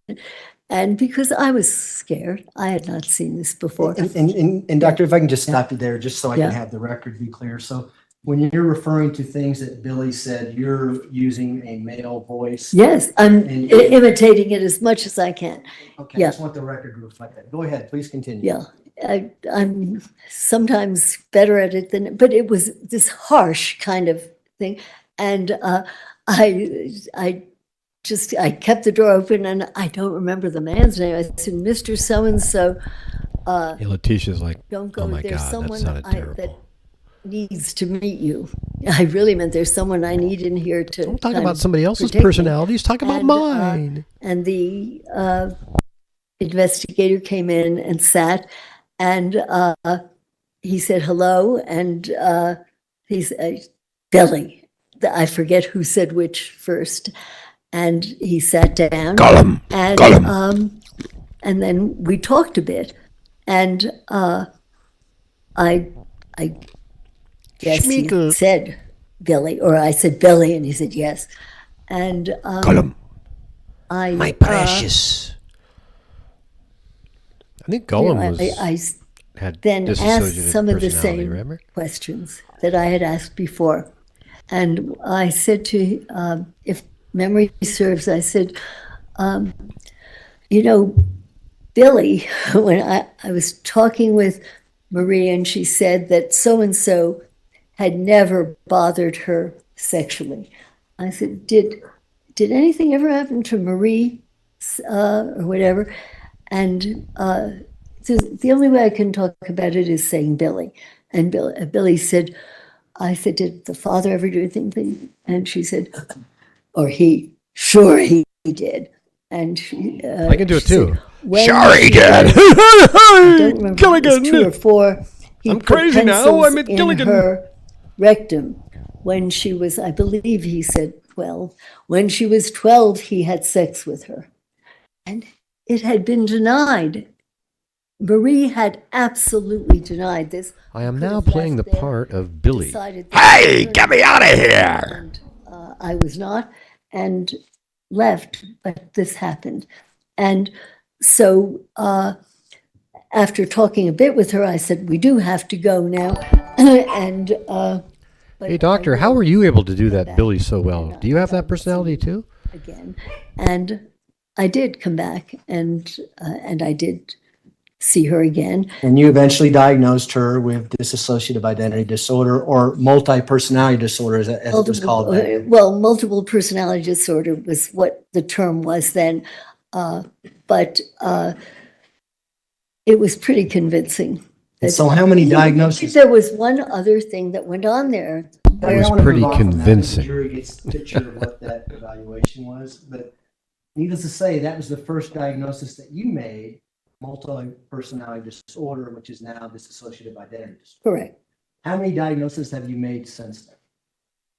Oh, I don't know, because we subsequently ran a clinic at Bellevue, and I remember it must have lasted for about 5 years, and my recollection was because it made no money. Somehow the fields I go into are not the most lucrative. Oh no, $300 an hour sounds pretty good to me. It depends how, whatever. And anyway, what I can tell you is that Bellevue closed the clinic because it was not supporting itself. And that's a very big deal now. And by that time, I was surprised they would do this because we had 100 cases at that point. That month at Bellevue, in that particular clinic, there were 100 cases.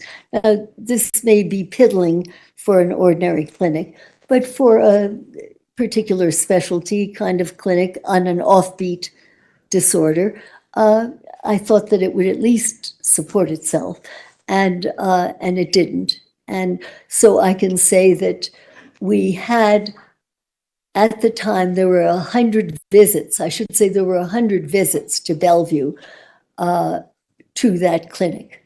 So that gives you some idea of the number of cases that came through. And the clinic lasted for only about 4 or 5 years. And of course, at first there were very few. And then as we became better known around Connecticut, New York, New Jersey, more patients were referred. But we didn't always make that diagnosis. Obviously, you could see patients and they didn't have it. But you made that diagnosis more often since the Marie case. Of course. Would you say 100 times?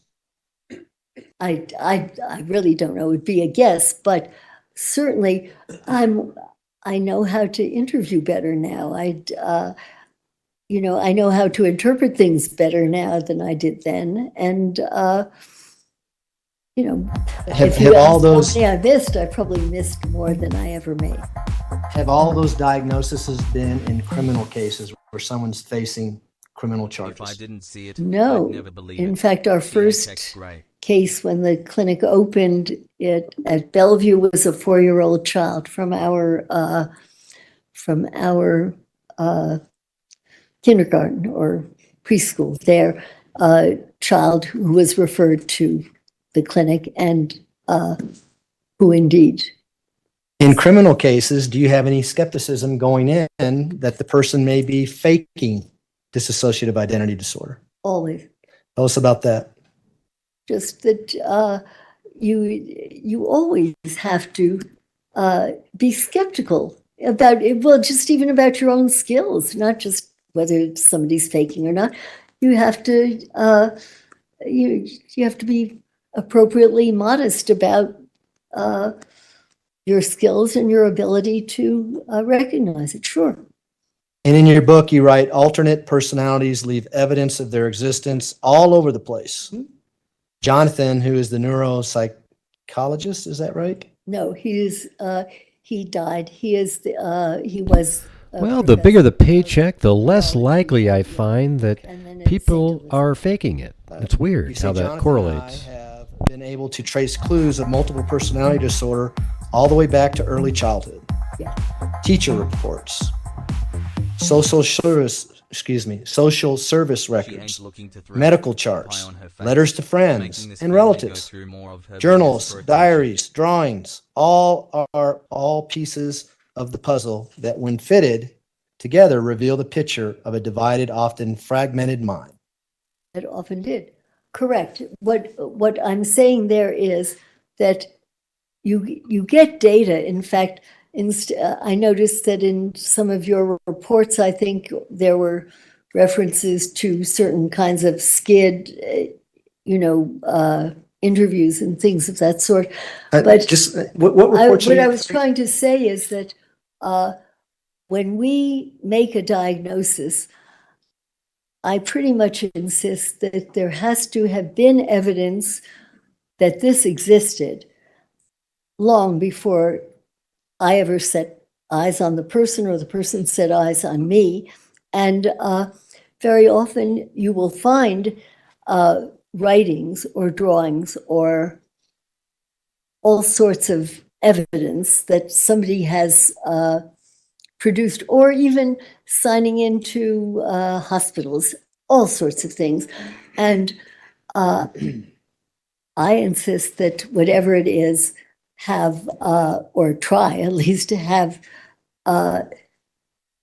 evidenced itself long before they saw me, because you're very open to being accused of suggesting and of giving someone an idea that, oh, they must have this because you can suggest it. And this is why, at least give me the dinner menu for later. Would A little fettuccine, search perhaps. for That'd be evidence good. antedated any contact with us or with our clinic, and still do. And that's why you would never want to suggest to a defendant that you're doing a forensic evaluation on that they may have some kind of mental disease or disorder, right? How what you mean by not suggesting? No, by not, by just looking back, because you can usually look back and find evidence of, let's say, different names and different signatures. You can very often, you can find different artistic styles and different signatures at the bottom of them. So that you look back so that nothing you did influenced what you used to make your diagnosis. And it's how we try to at least be certain that we have not created anything that wasn't there. It seems to me then family members might be very relevant to interview with regards to not their loved one. If they would. Dissociative identity disorder, correct? Well, there's one fallacy there, which is very often the abuser has been a family member. And with Marie Moore, the father would not allow the mother to come in or be seen alone. They came in together, would say next to nothing. Well, And I'm going to talk about this case. Okay? well, but family members are not necessarily the best in the world. Far better is looking back at what the person himself or herself has created prior to your The person who created that may have a reason not to tell you the truth, right? wrong. Wait a minute here. You just said a few minutes ago that you're skeptical going into these interviews because people who are charged with crimes may have a reason to fake it. You don't remember saying And that? that is why you would have your data antedate any crime, any contact with them, because you can't retrospectively malinger. And it's vital for everyone to remember that you cannot retrospectively malinger. Oh, gee, I'm going to sign this painting differently because 10 years from now, I'm going to commit murder. Come on. Well, That is why you cannot,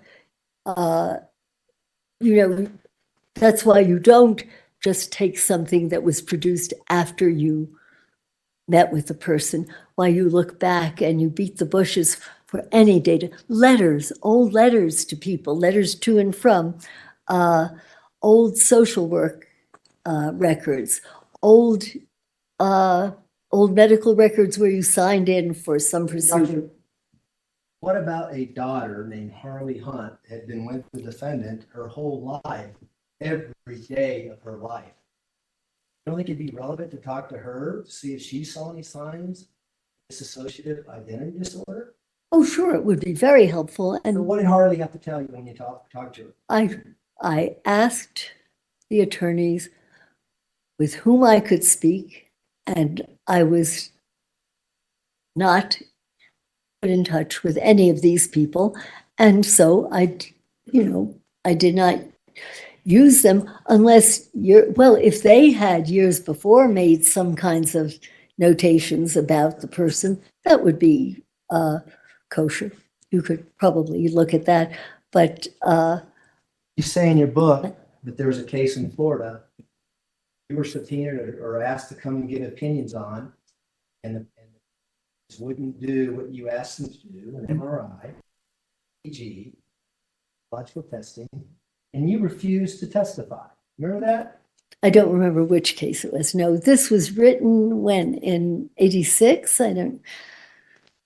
Well, why didn't you do that here? I don't recall that case. Why didn't you do that here? I tried. Why didn't you refuse to testify? Because you didn't have done what you wanted to have done. Perhaps guilt. I don't know why. But speaking of that, I probably should have. You were to be here at 9 o'clock this morning. Why were you not here at 9 o'clock? I don't know. I was supposed to be here 2 weeks ago, and I was told that at the last minute that I was not to come until last Friday. I do not know. The timing is someone else's. And your report was due on February 13th of 2023 with regards to insanity. You know that too, don't you? You know there's discovery requirements for your report when you enter a criminal case of this nature, that you need to give us your report 35 days before trial, correct? No, this is new to me. However, I did the best that I could. I could not provide you with what you wanted until I got data. And even when I did not get the data, I did the best that I could with what I was given. And you provided, or at least somebody typed up a report that was given to us 4 days before we started jury selection. Do you have a disregard with the rules here? What's going on here?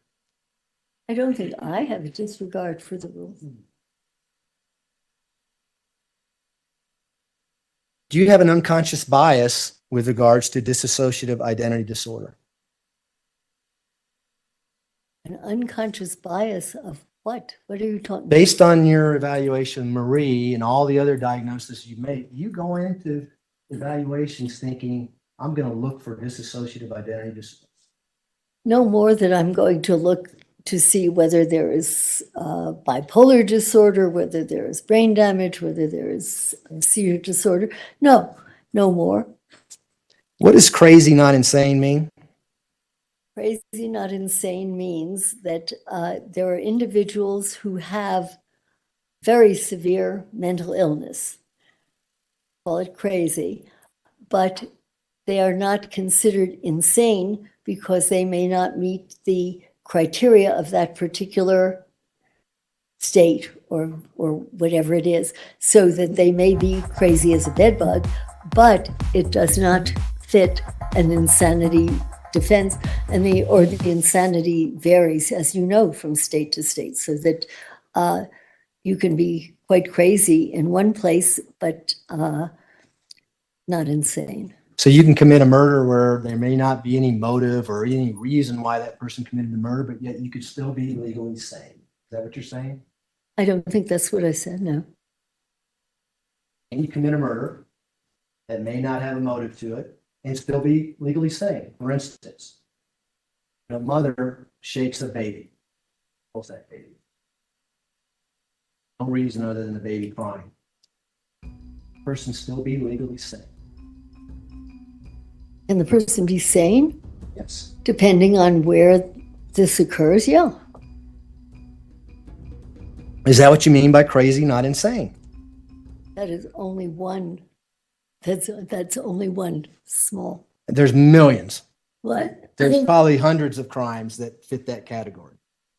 I think they're probably more crazy than insane disorders. How's that? Okay. Legal insanity is a pretty high calling. Depends where. Well, I talked to you about Colorado, but I'm not sure we can. Now I'm going to have to go look up the exact rule. I take it McNaughton does not fly in Colorado? Well, let me ask you a question about these reports that you alluded to in one of your answers. You said, based on what your expert reports said. Do you remember saying that in one of your answers? No, I don't, but go ahead. Well, what reports are you referring to? I don't know what report you're referring to. Well, there's only one report with regards to insanity in this case other than yours, correct? As far as I know. And that's the report by Dr. Gray and Dr. Torres. Correct? Did you say one of my reports? Aren't they people that are from your side of the... Well, that's what I'm asking you. Why do you think they're on our side? Because they work for the state. Okay. Well, you work for the state. You're getting paid by the state. I don't know whom I'm getting paid by, but I assume that they're working on your side because you have asked them. Had you asked me to evaluate Letecia, I probably would have said yes. I'd be glad to evaluate Letecia. Would it surprise you that the court is the one that actually asked the state hospital to do a neutral evaluation?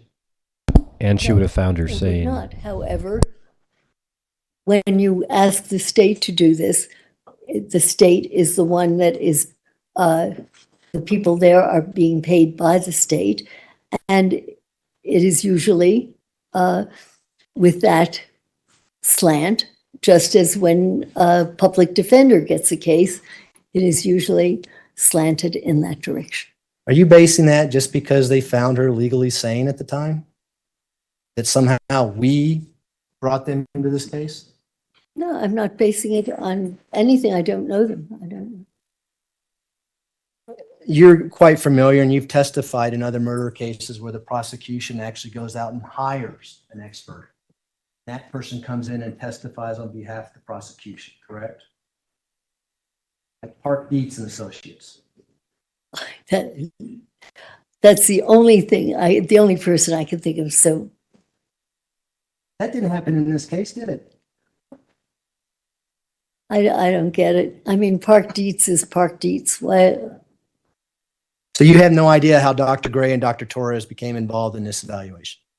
I'm assuming that they were requested by you or by the court to do this evaluation. You said that you read 100 pages of police reports? I didn't recall giving a number. I said hundreds of pages of different reports. How long did it take you to get through all that information? Hours. Thousands and thousands of pages, right? I don't know, hundreds certainly. Reports from the FBI, correct? I would have to go over it. I know I carried a suitcase here that weighed probably over 100 pounds, but I don't know how many pages. Reports from the El Paso County Sheriff's Office, correct? You review those? Dozens and dozens of reports, yes. What about reports from Myrtle Beach, South Carolina? Did you review those? I would have to look over this again. Because again, I looked at these a while back, but I did bring them with me. So if you wanted me to look over what I have with me, I can tell you. Well, tell me what you recall reviewing. I would have to look at them. I don't recall the name of each place and each organization.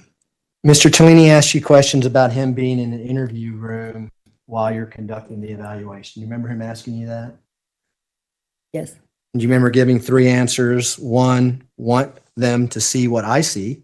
That was your first answer, correct? Right. And you knew this was being videotaped, correct? Right. Why couldn't they just watch the video? In my experience, it is helpful for me to have the person who is responsible for the case to see what I see. Another reason would be, I've said to them, try not to interrupt me if you can avoid it, but if there is something toward the end or something that you feel I need to know that I've just failed to ask about, please feel free to ask it or ask me, can you ask it? So that there are a number of reasons why I like the person to see what I see and also to enable me to see what he or she sees that I may have missed. Well, isn't it kind of awkward because the attorney there is the one deciding to pay you based on your work? Doesn't that make it awkward for you and the defendant to be in the same room with the attorney as you're doing a forensic evaluation? No. And you certainly would not want the attorney to interject and become part of that evaluation, which There are occasions when it's very important, when something vital is left out. And if the person were not there, I would not even know enough to ask later on. So would you consider that to be an unbiased interview if the person who's working in the best interest of the client is asking questions during the forensic interview? I think it depends what the questions are. I think I told you in an interview, I've said, look, if you two are going to continue with this, let's stop now, and I quit. Talk about it with each other, and I'll come back. So that I try very hard not to play along. You said the second factor was dissociative cases. There's a lot of skepticism prevailing in the case. Do you remember saying that? I'm sure I have many times. What does the attorney have to be in the courtroom to alleviate that second factor of yours? It's very important for him to see what I see. For example, in this particular case, Letecia's accent changed and became incomprehensible. And it's important for me to have another person see what I see and then say, did you see what I see? Or something of that sort, so that it is helpful. You don't think that has an impact on the defendant? Having you tell the attorney, look at that, did you see that? Do I do that? Have you ever seen me do that? No, because I did not ever do that. Judge, I've asked the witness to allow me to finish my question. Need to wait till he finishes his question, and then you'll get a chance to respond. You don't think that would have an impact on the defendant and her ability to act a certain way based on what you're saying, her attorney in the room at the time that she's saying things? Could you repeat what you said first about what I said and what he said and whether it would... Well, we're going to see the video here in a minute. We're going to watch the video. Yeah. My question is, do you think it would have an impact on the defendant's ability to act a certain way based on what you're telling her attorney in the same room? I do not believe that what I do or the way in which I do it on occasion, if I want the attorney to be there or someone else from the attorney's side, I feel that I am more likely to find out the truth than if I'm on my own and I have failed to pick up something. I will often say, wait until the end. If you can wait until the end. And then please raise any questions you have that I may have misunderstood or may have been wrong. But I do this in the interest of trying to learn as much as I can. You think the attorney might have an interest, in your opinion, in the outcome of that interview? Of course. Did you have any safety concerns when you're interviewing Ms. Stauch on those 3 days? I think that just the very fact that I have somebody there tells you that I always have enough sense to try to keep myself safe and calm so I don't have to worry about my own safety. You interviewed her hours, in the morning, in the afternoon, 3 days in a row. By the time you got to the third day, do you feel a need to have an attorney in there with you for safety reasons? Yes. Why? Well, a case I had a while back, I actually was flying out to Florida for, I forget what part of the case it was, late at night. There was a woman attorney with the patient, and by the time I arrived at the prison, the patient had attacked the woman. She had been alone in the room with this person whom she knew well. It's an eye-opener and it's a lesson, and it can happen. And now here this woman had known the defendant for a long time. No, I don't think that I'm that good that after a few hours with somebody, I am perfectly safe. The other thing is with dissociation, a person can switch on a dime. And if you look at the tapes, you'll see that a person, just as they can switch an accent, and it just happens, and you barely notice, and then you see it, a person can switch on a dime in terms of how they perceive you. And you can be safe one minute. This friend of mine was stabbed shortly before I arrived there to interview the defendant, and I was not permitted to do the interview, and that was that. But no, I do not think that the third day I'm necessarily safe on my own. I would be a fool. But you talked about someone switching on a dime. You didn't diagnose Ms. Stauch with dissociative identity. 2023. Why were you concerned about her switching on a dime if you hadn't made a diagnosis yet? Because I don't know when I come and see a patient what the disorder is. And there are other disorders in which someone can switch on a dime. And, or you could say something stupid or the wrong thing, and the atmosphere changes. So that, I don't know, maybe I'm a coward, but. I don't think you're a coward. Does everyone who is diagnosed with dissociative identity disorder, are they legally insane throughout the United States? No. Of course not, right? There's a spectrum. I taught you that. I went to school for 7.5 years. I might have picked up a few things. But anyway, there's some who are more severe than others. There's some that may not impact their life whatsoever, correct? I don't know. Because you only look at criminals, right? No. Okay. Come on. Your opinion is that something that happened over 20 years ago with Ms. Stauch's stepfather is the origin of her traumatic stress that leads to dissociative identity disorder. Did I get that right? No. Tell us, what's the origin of I it? do not know enough about what she suffered or experienced as an infant, as a child, as somebody growing up, nor have I spoken with her relatives, friends, acquaintances personally, so that I cannot possibly say that. In my experience, I'm staggered by how very, very early ongoing intolerable torture can create this. And sometimes you can get a hint of when it happened, because when the person is in a certain dissociative state, they may draw the way a 3-year-old does. And it may turn out that as you learn more, that maybe it was around that time that the major trauma occurred. But it's Well, let me, and I don't know make what sure I caused it. wrote down your answers right. Yeah. But you said the cause is early ongoing physical and or sexual abuse that is intolerable. Can't cope with it anymore. Mind self-hypnotic. It is as if you left out as if. It is as if the person has gone into a self-hypnotic state.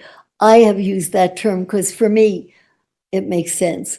You will find others, experts far better than I, who may use a different term in terms of the way in which the mind changes.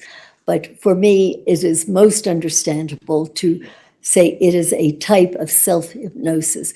Because, you know, if you kind of think you are someone else and you're talking differently, it is like a self-hypnotic state. And is unconscious, it is not conscious. Regardless, you indicated that these assaults happened back when Ms. Stauch was 15 years old.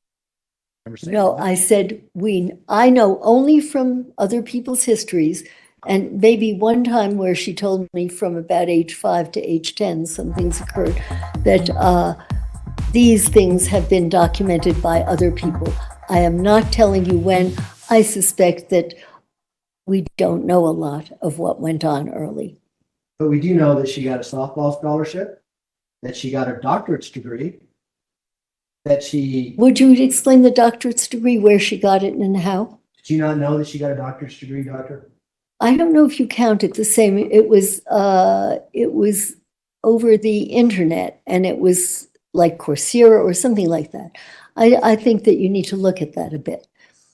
You know more about it than I do. I didn't know that. You didn't know that? Okay. No. Well, it was That.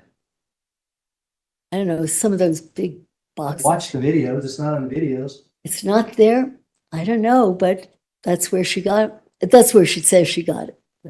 But anyway, that didn't impact her ability to go through college. Yeah, it did. Her college was also, I believe her degree was a computer, an internet.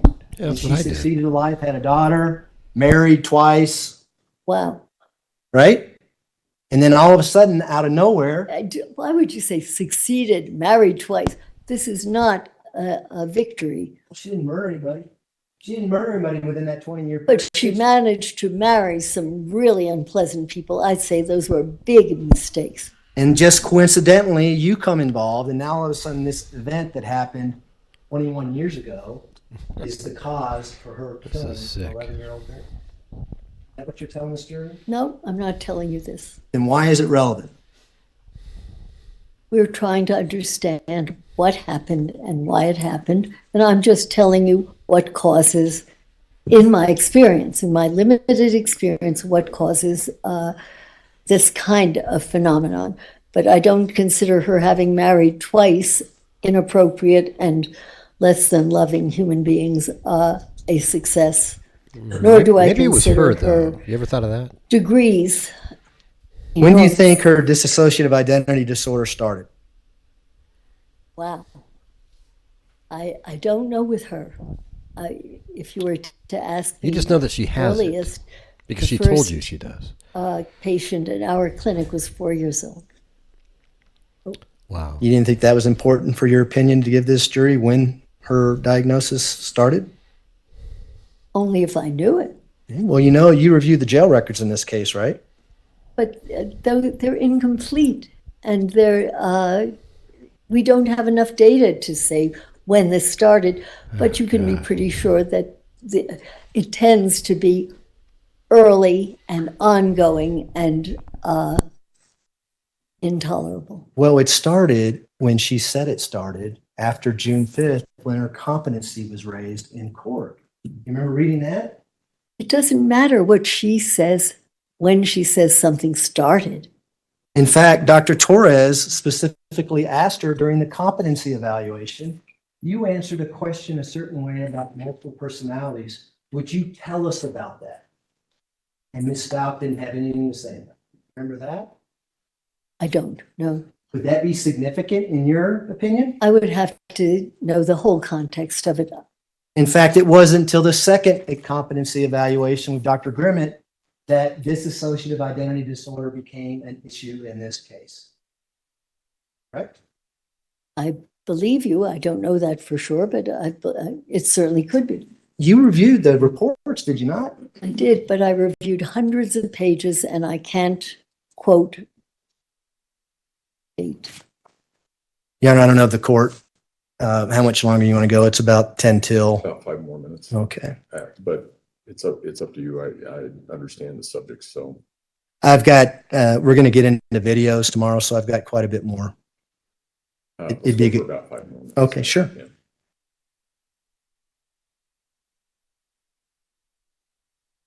You indicated on direct examination that it's very common for an individual to split off to take the characteristics of their abuser when they have dissociative identity disorder. Yes, I've seen it often. Did you see it, Ms. Stauch? I can't say for sure I saw that with her. I don't know. No. Maria Sanchez has nothing to do with her stepfather. Would you call him Crazy Ass James or something like that? What about him? Jackass James. That's what it was. Yeah, but did she turn into Jackass James? That's what I'm asking you. I didn't hear that or see it or what did you? I don't know where you're coming from. Well, you said on direct that it's common, very common, I think you said, that individuals take on a persona of their abuser. I said it is common, right, and it is common. But that doesn't mean that in this case it happened. I'm just informing the jury. It is common, and I'm saying this to you so that you don't say, oh, we're going to get rid of so-and-so sometime because he's terrible, because he's listening when you're there. And it's not a good idea to do that. That's all. Did you have any indication whatsoever that Jackass James was one of her personas? I don't think that I got to know her well enough or see her often enough to say that. You didn't ask her for Jackass James to come out and talk to you, did you? No, I tend not to ask for alternative people to come and talk to me. Well, you asked Maria Sanchez to talk to you. Only because she told me Maria existed. I had not heard of Maria. And, so I would say, is it possible to talk to her, particularly because she did give us a clue that Maria Sanchez is a very violent character, and there are guns and there are all sorts of things. So that, of course, I would want to say, is it possible to talk to this person? I'm not saying I want you to talk to me, but is it possible for me to talk to so-and-so? And the DSM-5 talks about a triggering event that causes someone who suffers with dissociative identity disorder to trigger that event. Say that again? The DSM-5 talks about a triggering event, something traumatic that triggers that individual to change personalities when they're diagnosed with dissociative identity disorder. There can be any number of triggers. What trigger did you use to have her change to Maria Sanchez? I do not consciously use a trigger. It could be I have brown hair that's a trigger. It could be no trigger that I have done. It could be looking at the light there and there's a green light there. And a trigger is not, it isn't you press a button and that does it. But there are different things that have an association to a person and that may then elicit a memory and a flashback, and it could create a switch. But I don't invite a trigger. But what you did here is, hey, can I talk to Maria Sanchez? And all of a sudden, fake accent comes out and she starts talking. I don't even know if Maria Sanchez sounds, to me, she sounds Hispanic, and whatever talked to me sounded Russian without Russian words, but sounded Russian. I don't think Maria Sanchez and the Russian words were the same. But what you said on direct is that she spoke Russian. You didn't say it sounded Russian. I didn't. I said it sounded Russian. I would ask the jury to confirm this. Why couldn't... I said it were not words. I just get one question in. Why is it that Dr. Torres... Expert Insanity Report number 2:$354. I do not know. She says, I'm not able to change that persona. But when you ask, she's able to change. Magic. Okay. Those are my questions for today. We'll start tomorrow morning.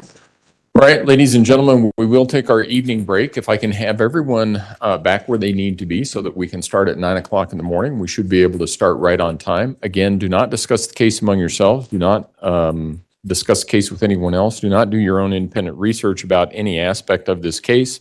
I know that some of you may go home. You may want to watch HBO, and that's fine.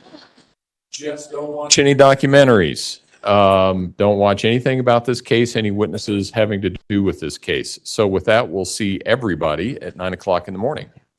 All rise for the jury, please.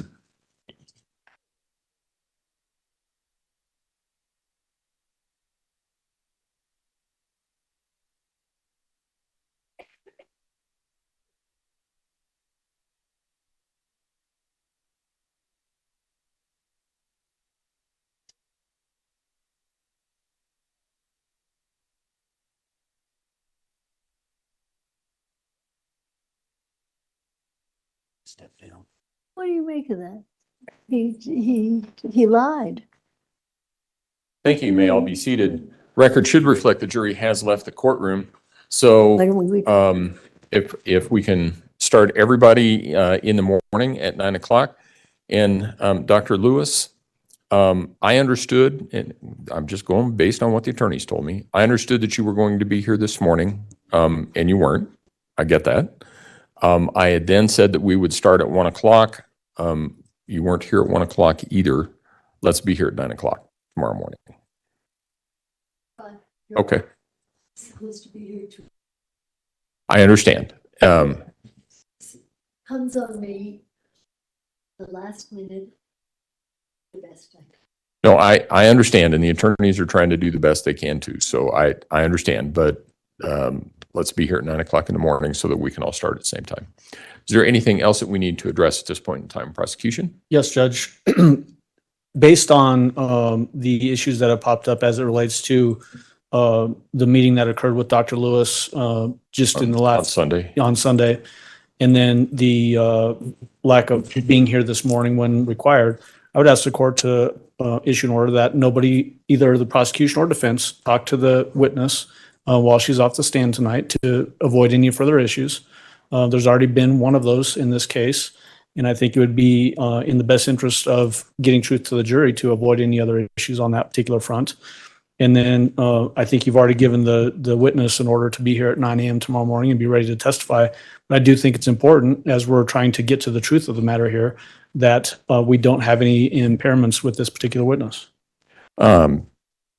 Tellini, since this is your witness, do you have a response?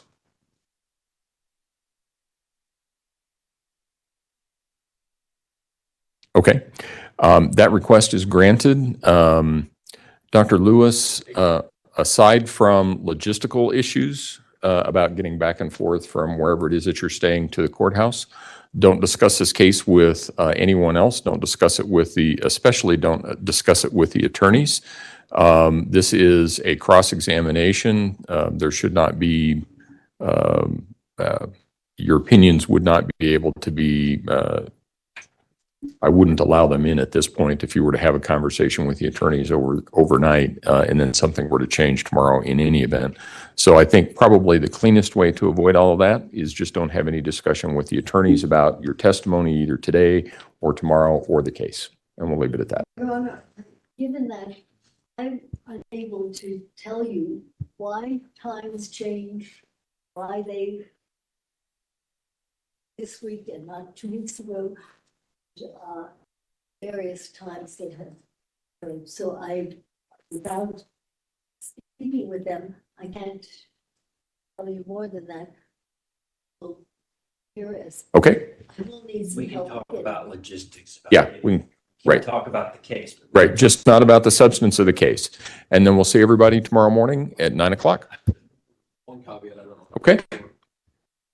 I think there's that I need to close. I don't know if I'd have the opportunity Good. to disclose to Dr. Lewis. You lost me. Evidence emails? Okay.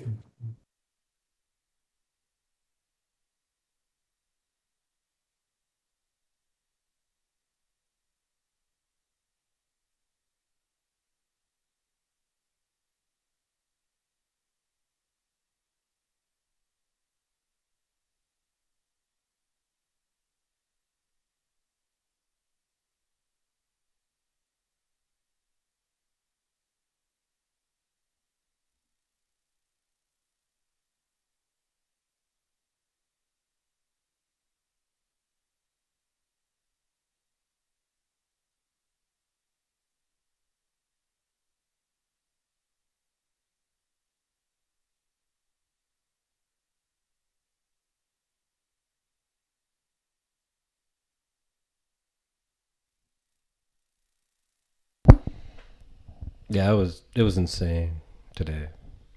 Absolute garbage testimony. Embarrassing, really. That lady doesn't have a clue. You know, I mean, her little imitation of Billy. she got really excited telling the story. Oh, wow.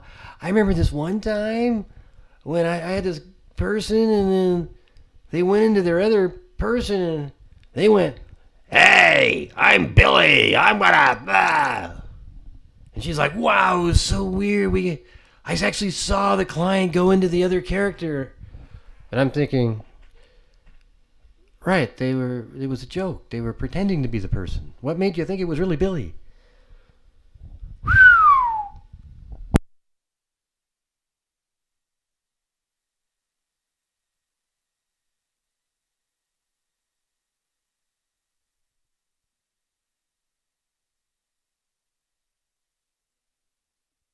Yeah, they just silently went off the air. Yeah, the whole thing was a joke. Okay. If there's anybody out there that's sort of like, oh, you're interested in psychology and you're enthusiastic and you're one of the people that sort of tend to believe a lot of stuff that's out there, I hope this didn't sell a damn thing to you. If you have one moment of thinking, wow, that was a good point. You're insane. You should be checked out immediately by someone, not her, to get an actual diagnosis of what the hell's wrong with you if you think that anything that she just said had any validity whatsoever. It was an absolute embarrassment. Anybody with the smallest, or more than 3 brain cells, as Grady Judd likes to say,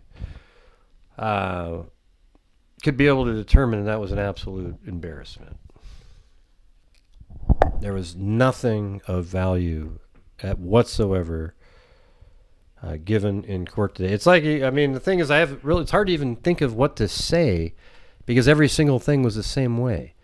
That's one of the problems with psychology.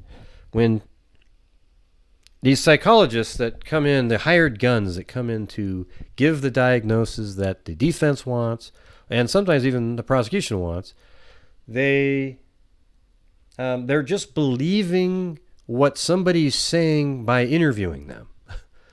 So if you got somebody that's just going, oogla boogla, oogla boogla, well, that's my alien self. Oh, yeah, wow, it was really weird. This one time they went into their alien self. It was really strange. Well, look, I just did it, man. I was just the alien. I pulled off an alien right in front of your face, everybody. How come nobody said gray? That's your other personality. Although some of you think I do have multiple personalities, because I'm in a bad mood, and then the next day I'm not. And oh wait, was that the other one? Yeah, that's Gregorio. Okay, when I'm in a bad mood, it's Gregorio. All right. That's the new term. Now I'll immediately start having a Spanish accent without being able to speak Spanish whatsoever. It'll be incredible. Hey, thanks, Brown-Eyed Girl 714. And anytime anybody gets mad at me ever again, I'm going to say, you're mean. I have an alternate personality, and that's Gregorio that you should be mad at. I'm totally normal. Guy. Mm-hmm. You know it. You know it. Gregorio. Yeah. All right. Well, you guys are awesome. Anyways, let me say thanks to everybody. Let's see. We get say thanks to everybody. I'll just go through the day. Danielle, Annie T, Jared Doobie, Teresa Murray, Flor Morena, Annie T, Piece of Me Forever, Sherry Whitford, Maxine Van Dyke, Karen D, Renee H, Circa Then. That's a cool name. Around that time is what it means. Catering Wench. Now, again, I'm going to preface that by saying it does say Catering Wench as the name. It wasn't somebody that said catering, and I just thought she was a wench and then referred to her as Catering Wench. Okay, I just want everybody to know that as I'm reading this. Hybrid Pisces. Now, I'll be covering that one later tonight. Cater Wench, Hybrid Pisces, the new member. Brown-Eyed Girl 714, Robin, Caligal 3, Danielle, Cheradubi, Bubble Popper, Shauna 360, Jennifer Epic gifted a membership. If you're not a member, you should consider signing up. Susie Clue, American Lady, Teresa Murray, Annie T. Let's see, Scoutin' Dude again. Then a new member, Ali Kohler, Scoutin' Dude again. Caligal 3, K-Me, then Scoutin' Dude again.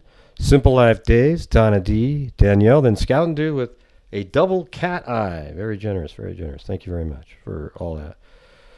And then Cheradubi, Tracy, Scoutin' Dude, Danielle, Annie Later, Hair Down D, Lane Dune, Teresa Murray, Snarky Cinderella, Elaine Talling, Lane S., Brown Eyed Girl 714, Caligal 3,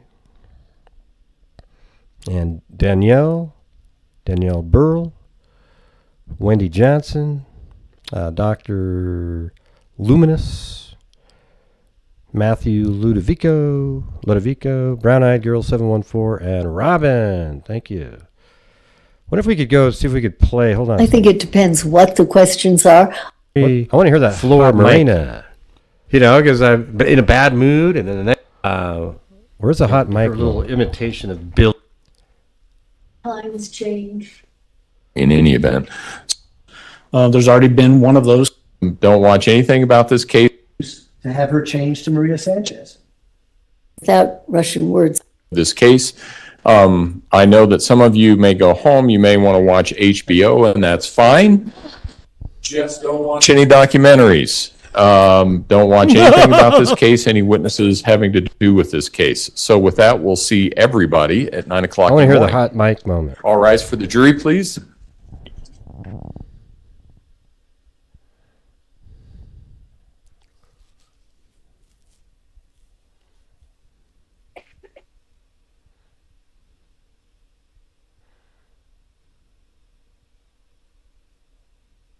No, it's usually like 5 or 6, something. Between 5 and 6:30, actually. Step down. What do you make of that? What do you mean? I put out a short video on the serial He killer. lied. Yeah, there it was right Thank there. you. May all be seated. Record should reflect. Let me hear that again.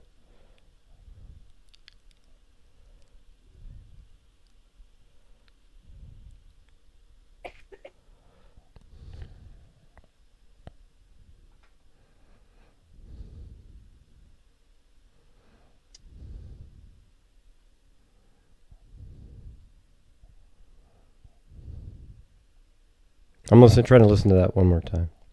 Step down. What do you make of that? He lied. What do you make of that? He lied?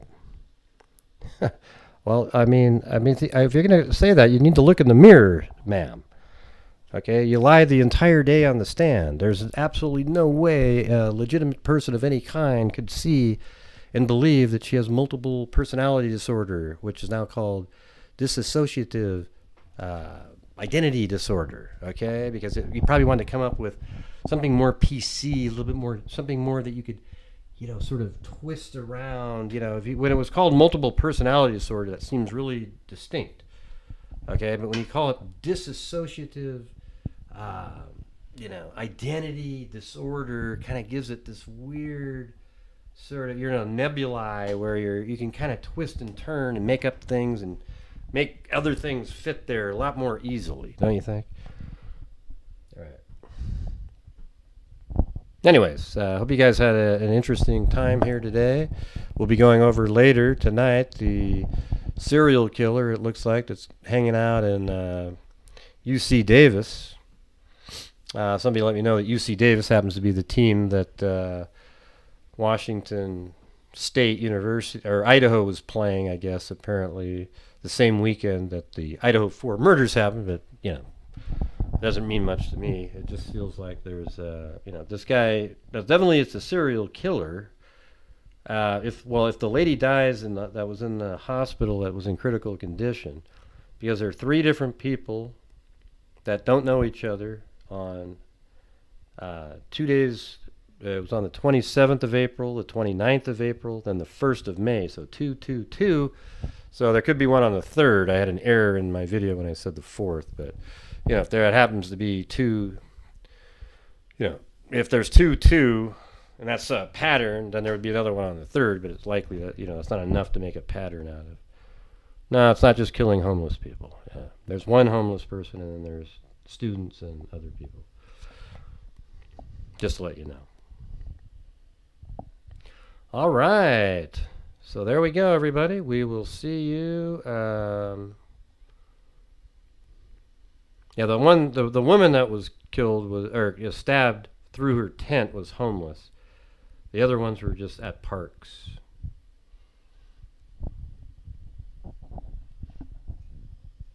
Two different parks. I think one of them's a student for sure. So, anyways, hope you guys had a good time in here.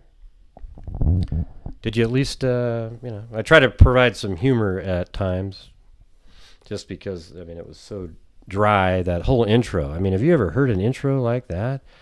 These are my credentials, and then go on to these stories that have absolutely nothing to do with credentials. You know, talking about, so ma'am, what is your expertise in that field? Well, it reminds me of a movie I watched with Fred Astaire and Ginger Rogers. Yeah, we went to the theater and had some popcorn. I think the person I went with had a Coke. I'm just not really sure. But I remember seeing the ice cubes in the Coke, and they weren't as big as ice cubes would normally be in Coke. In fact, they seemed to be smaller than the typical ice cube. So I always wondered, was that a Coke or possibly a 7-Up? We'll have to get that figured out at some point. But, yeah, we went on to watch the movie, and, you know, it's just an absolutely fantastic movie. But when we were done, we got into our car. He used to drive a 1947 BMW. It was one of those kind you don't even see anymore. It's unbelievable. We drove down the road, and, yeah, that's how it went. I mean, it's like, can you get to the freaking question that was asked, for God's sakes? Yeah.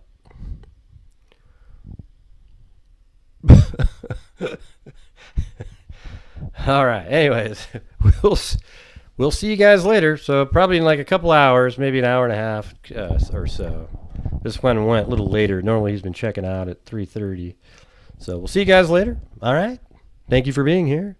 And as I always say, everybody, until next time, be safe out there. Bitch, please.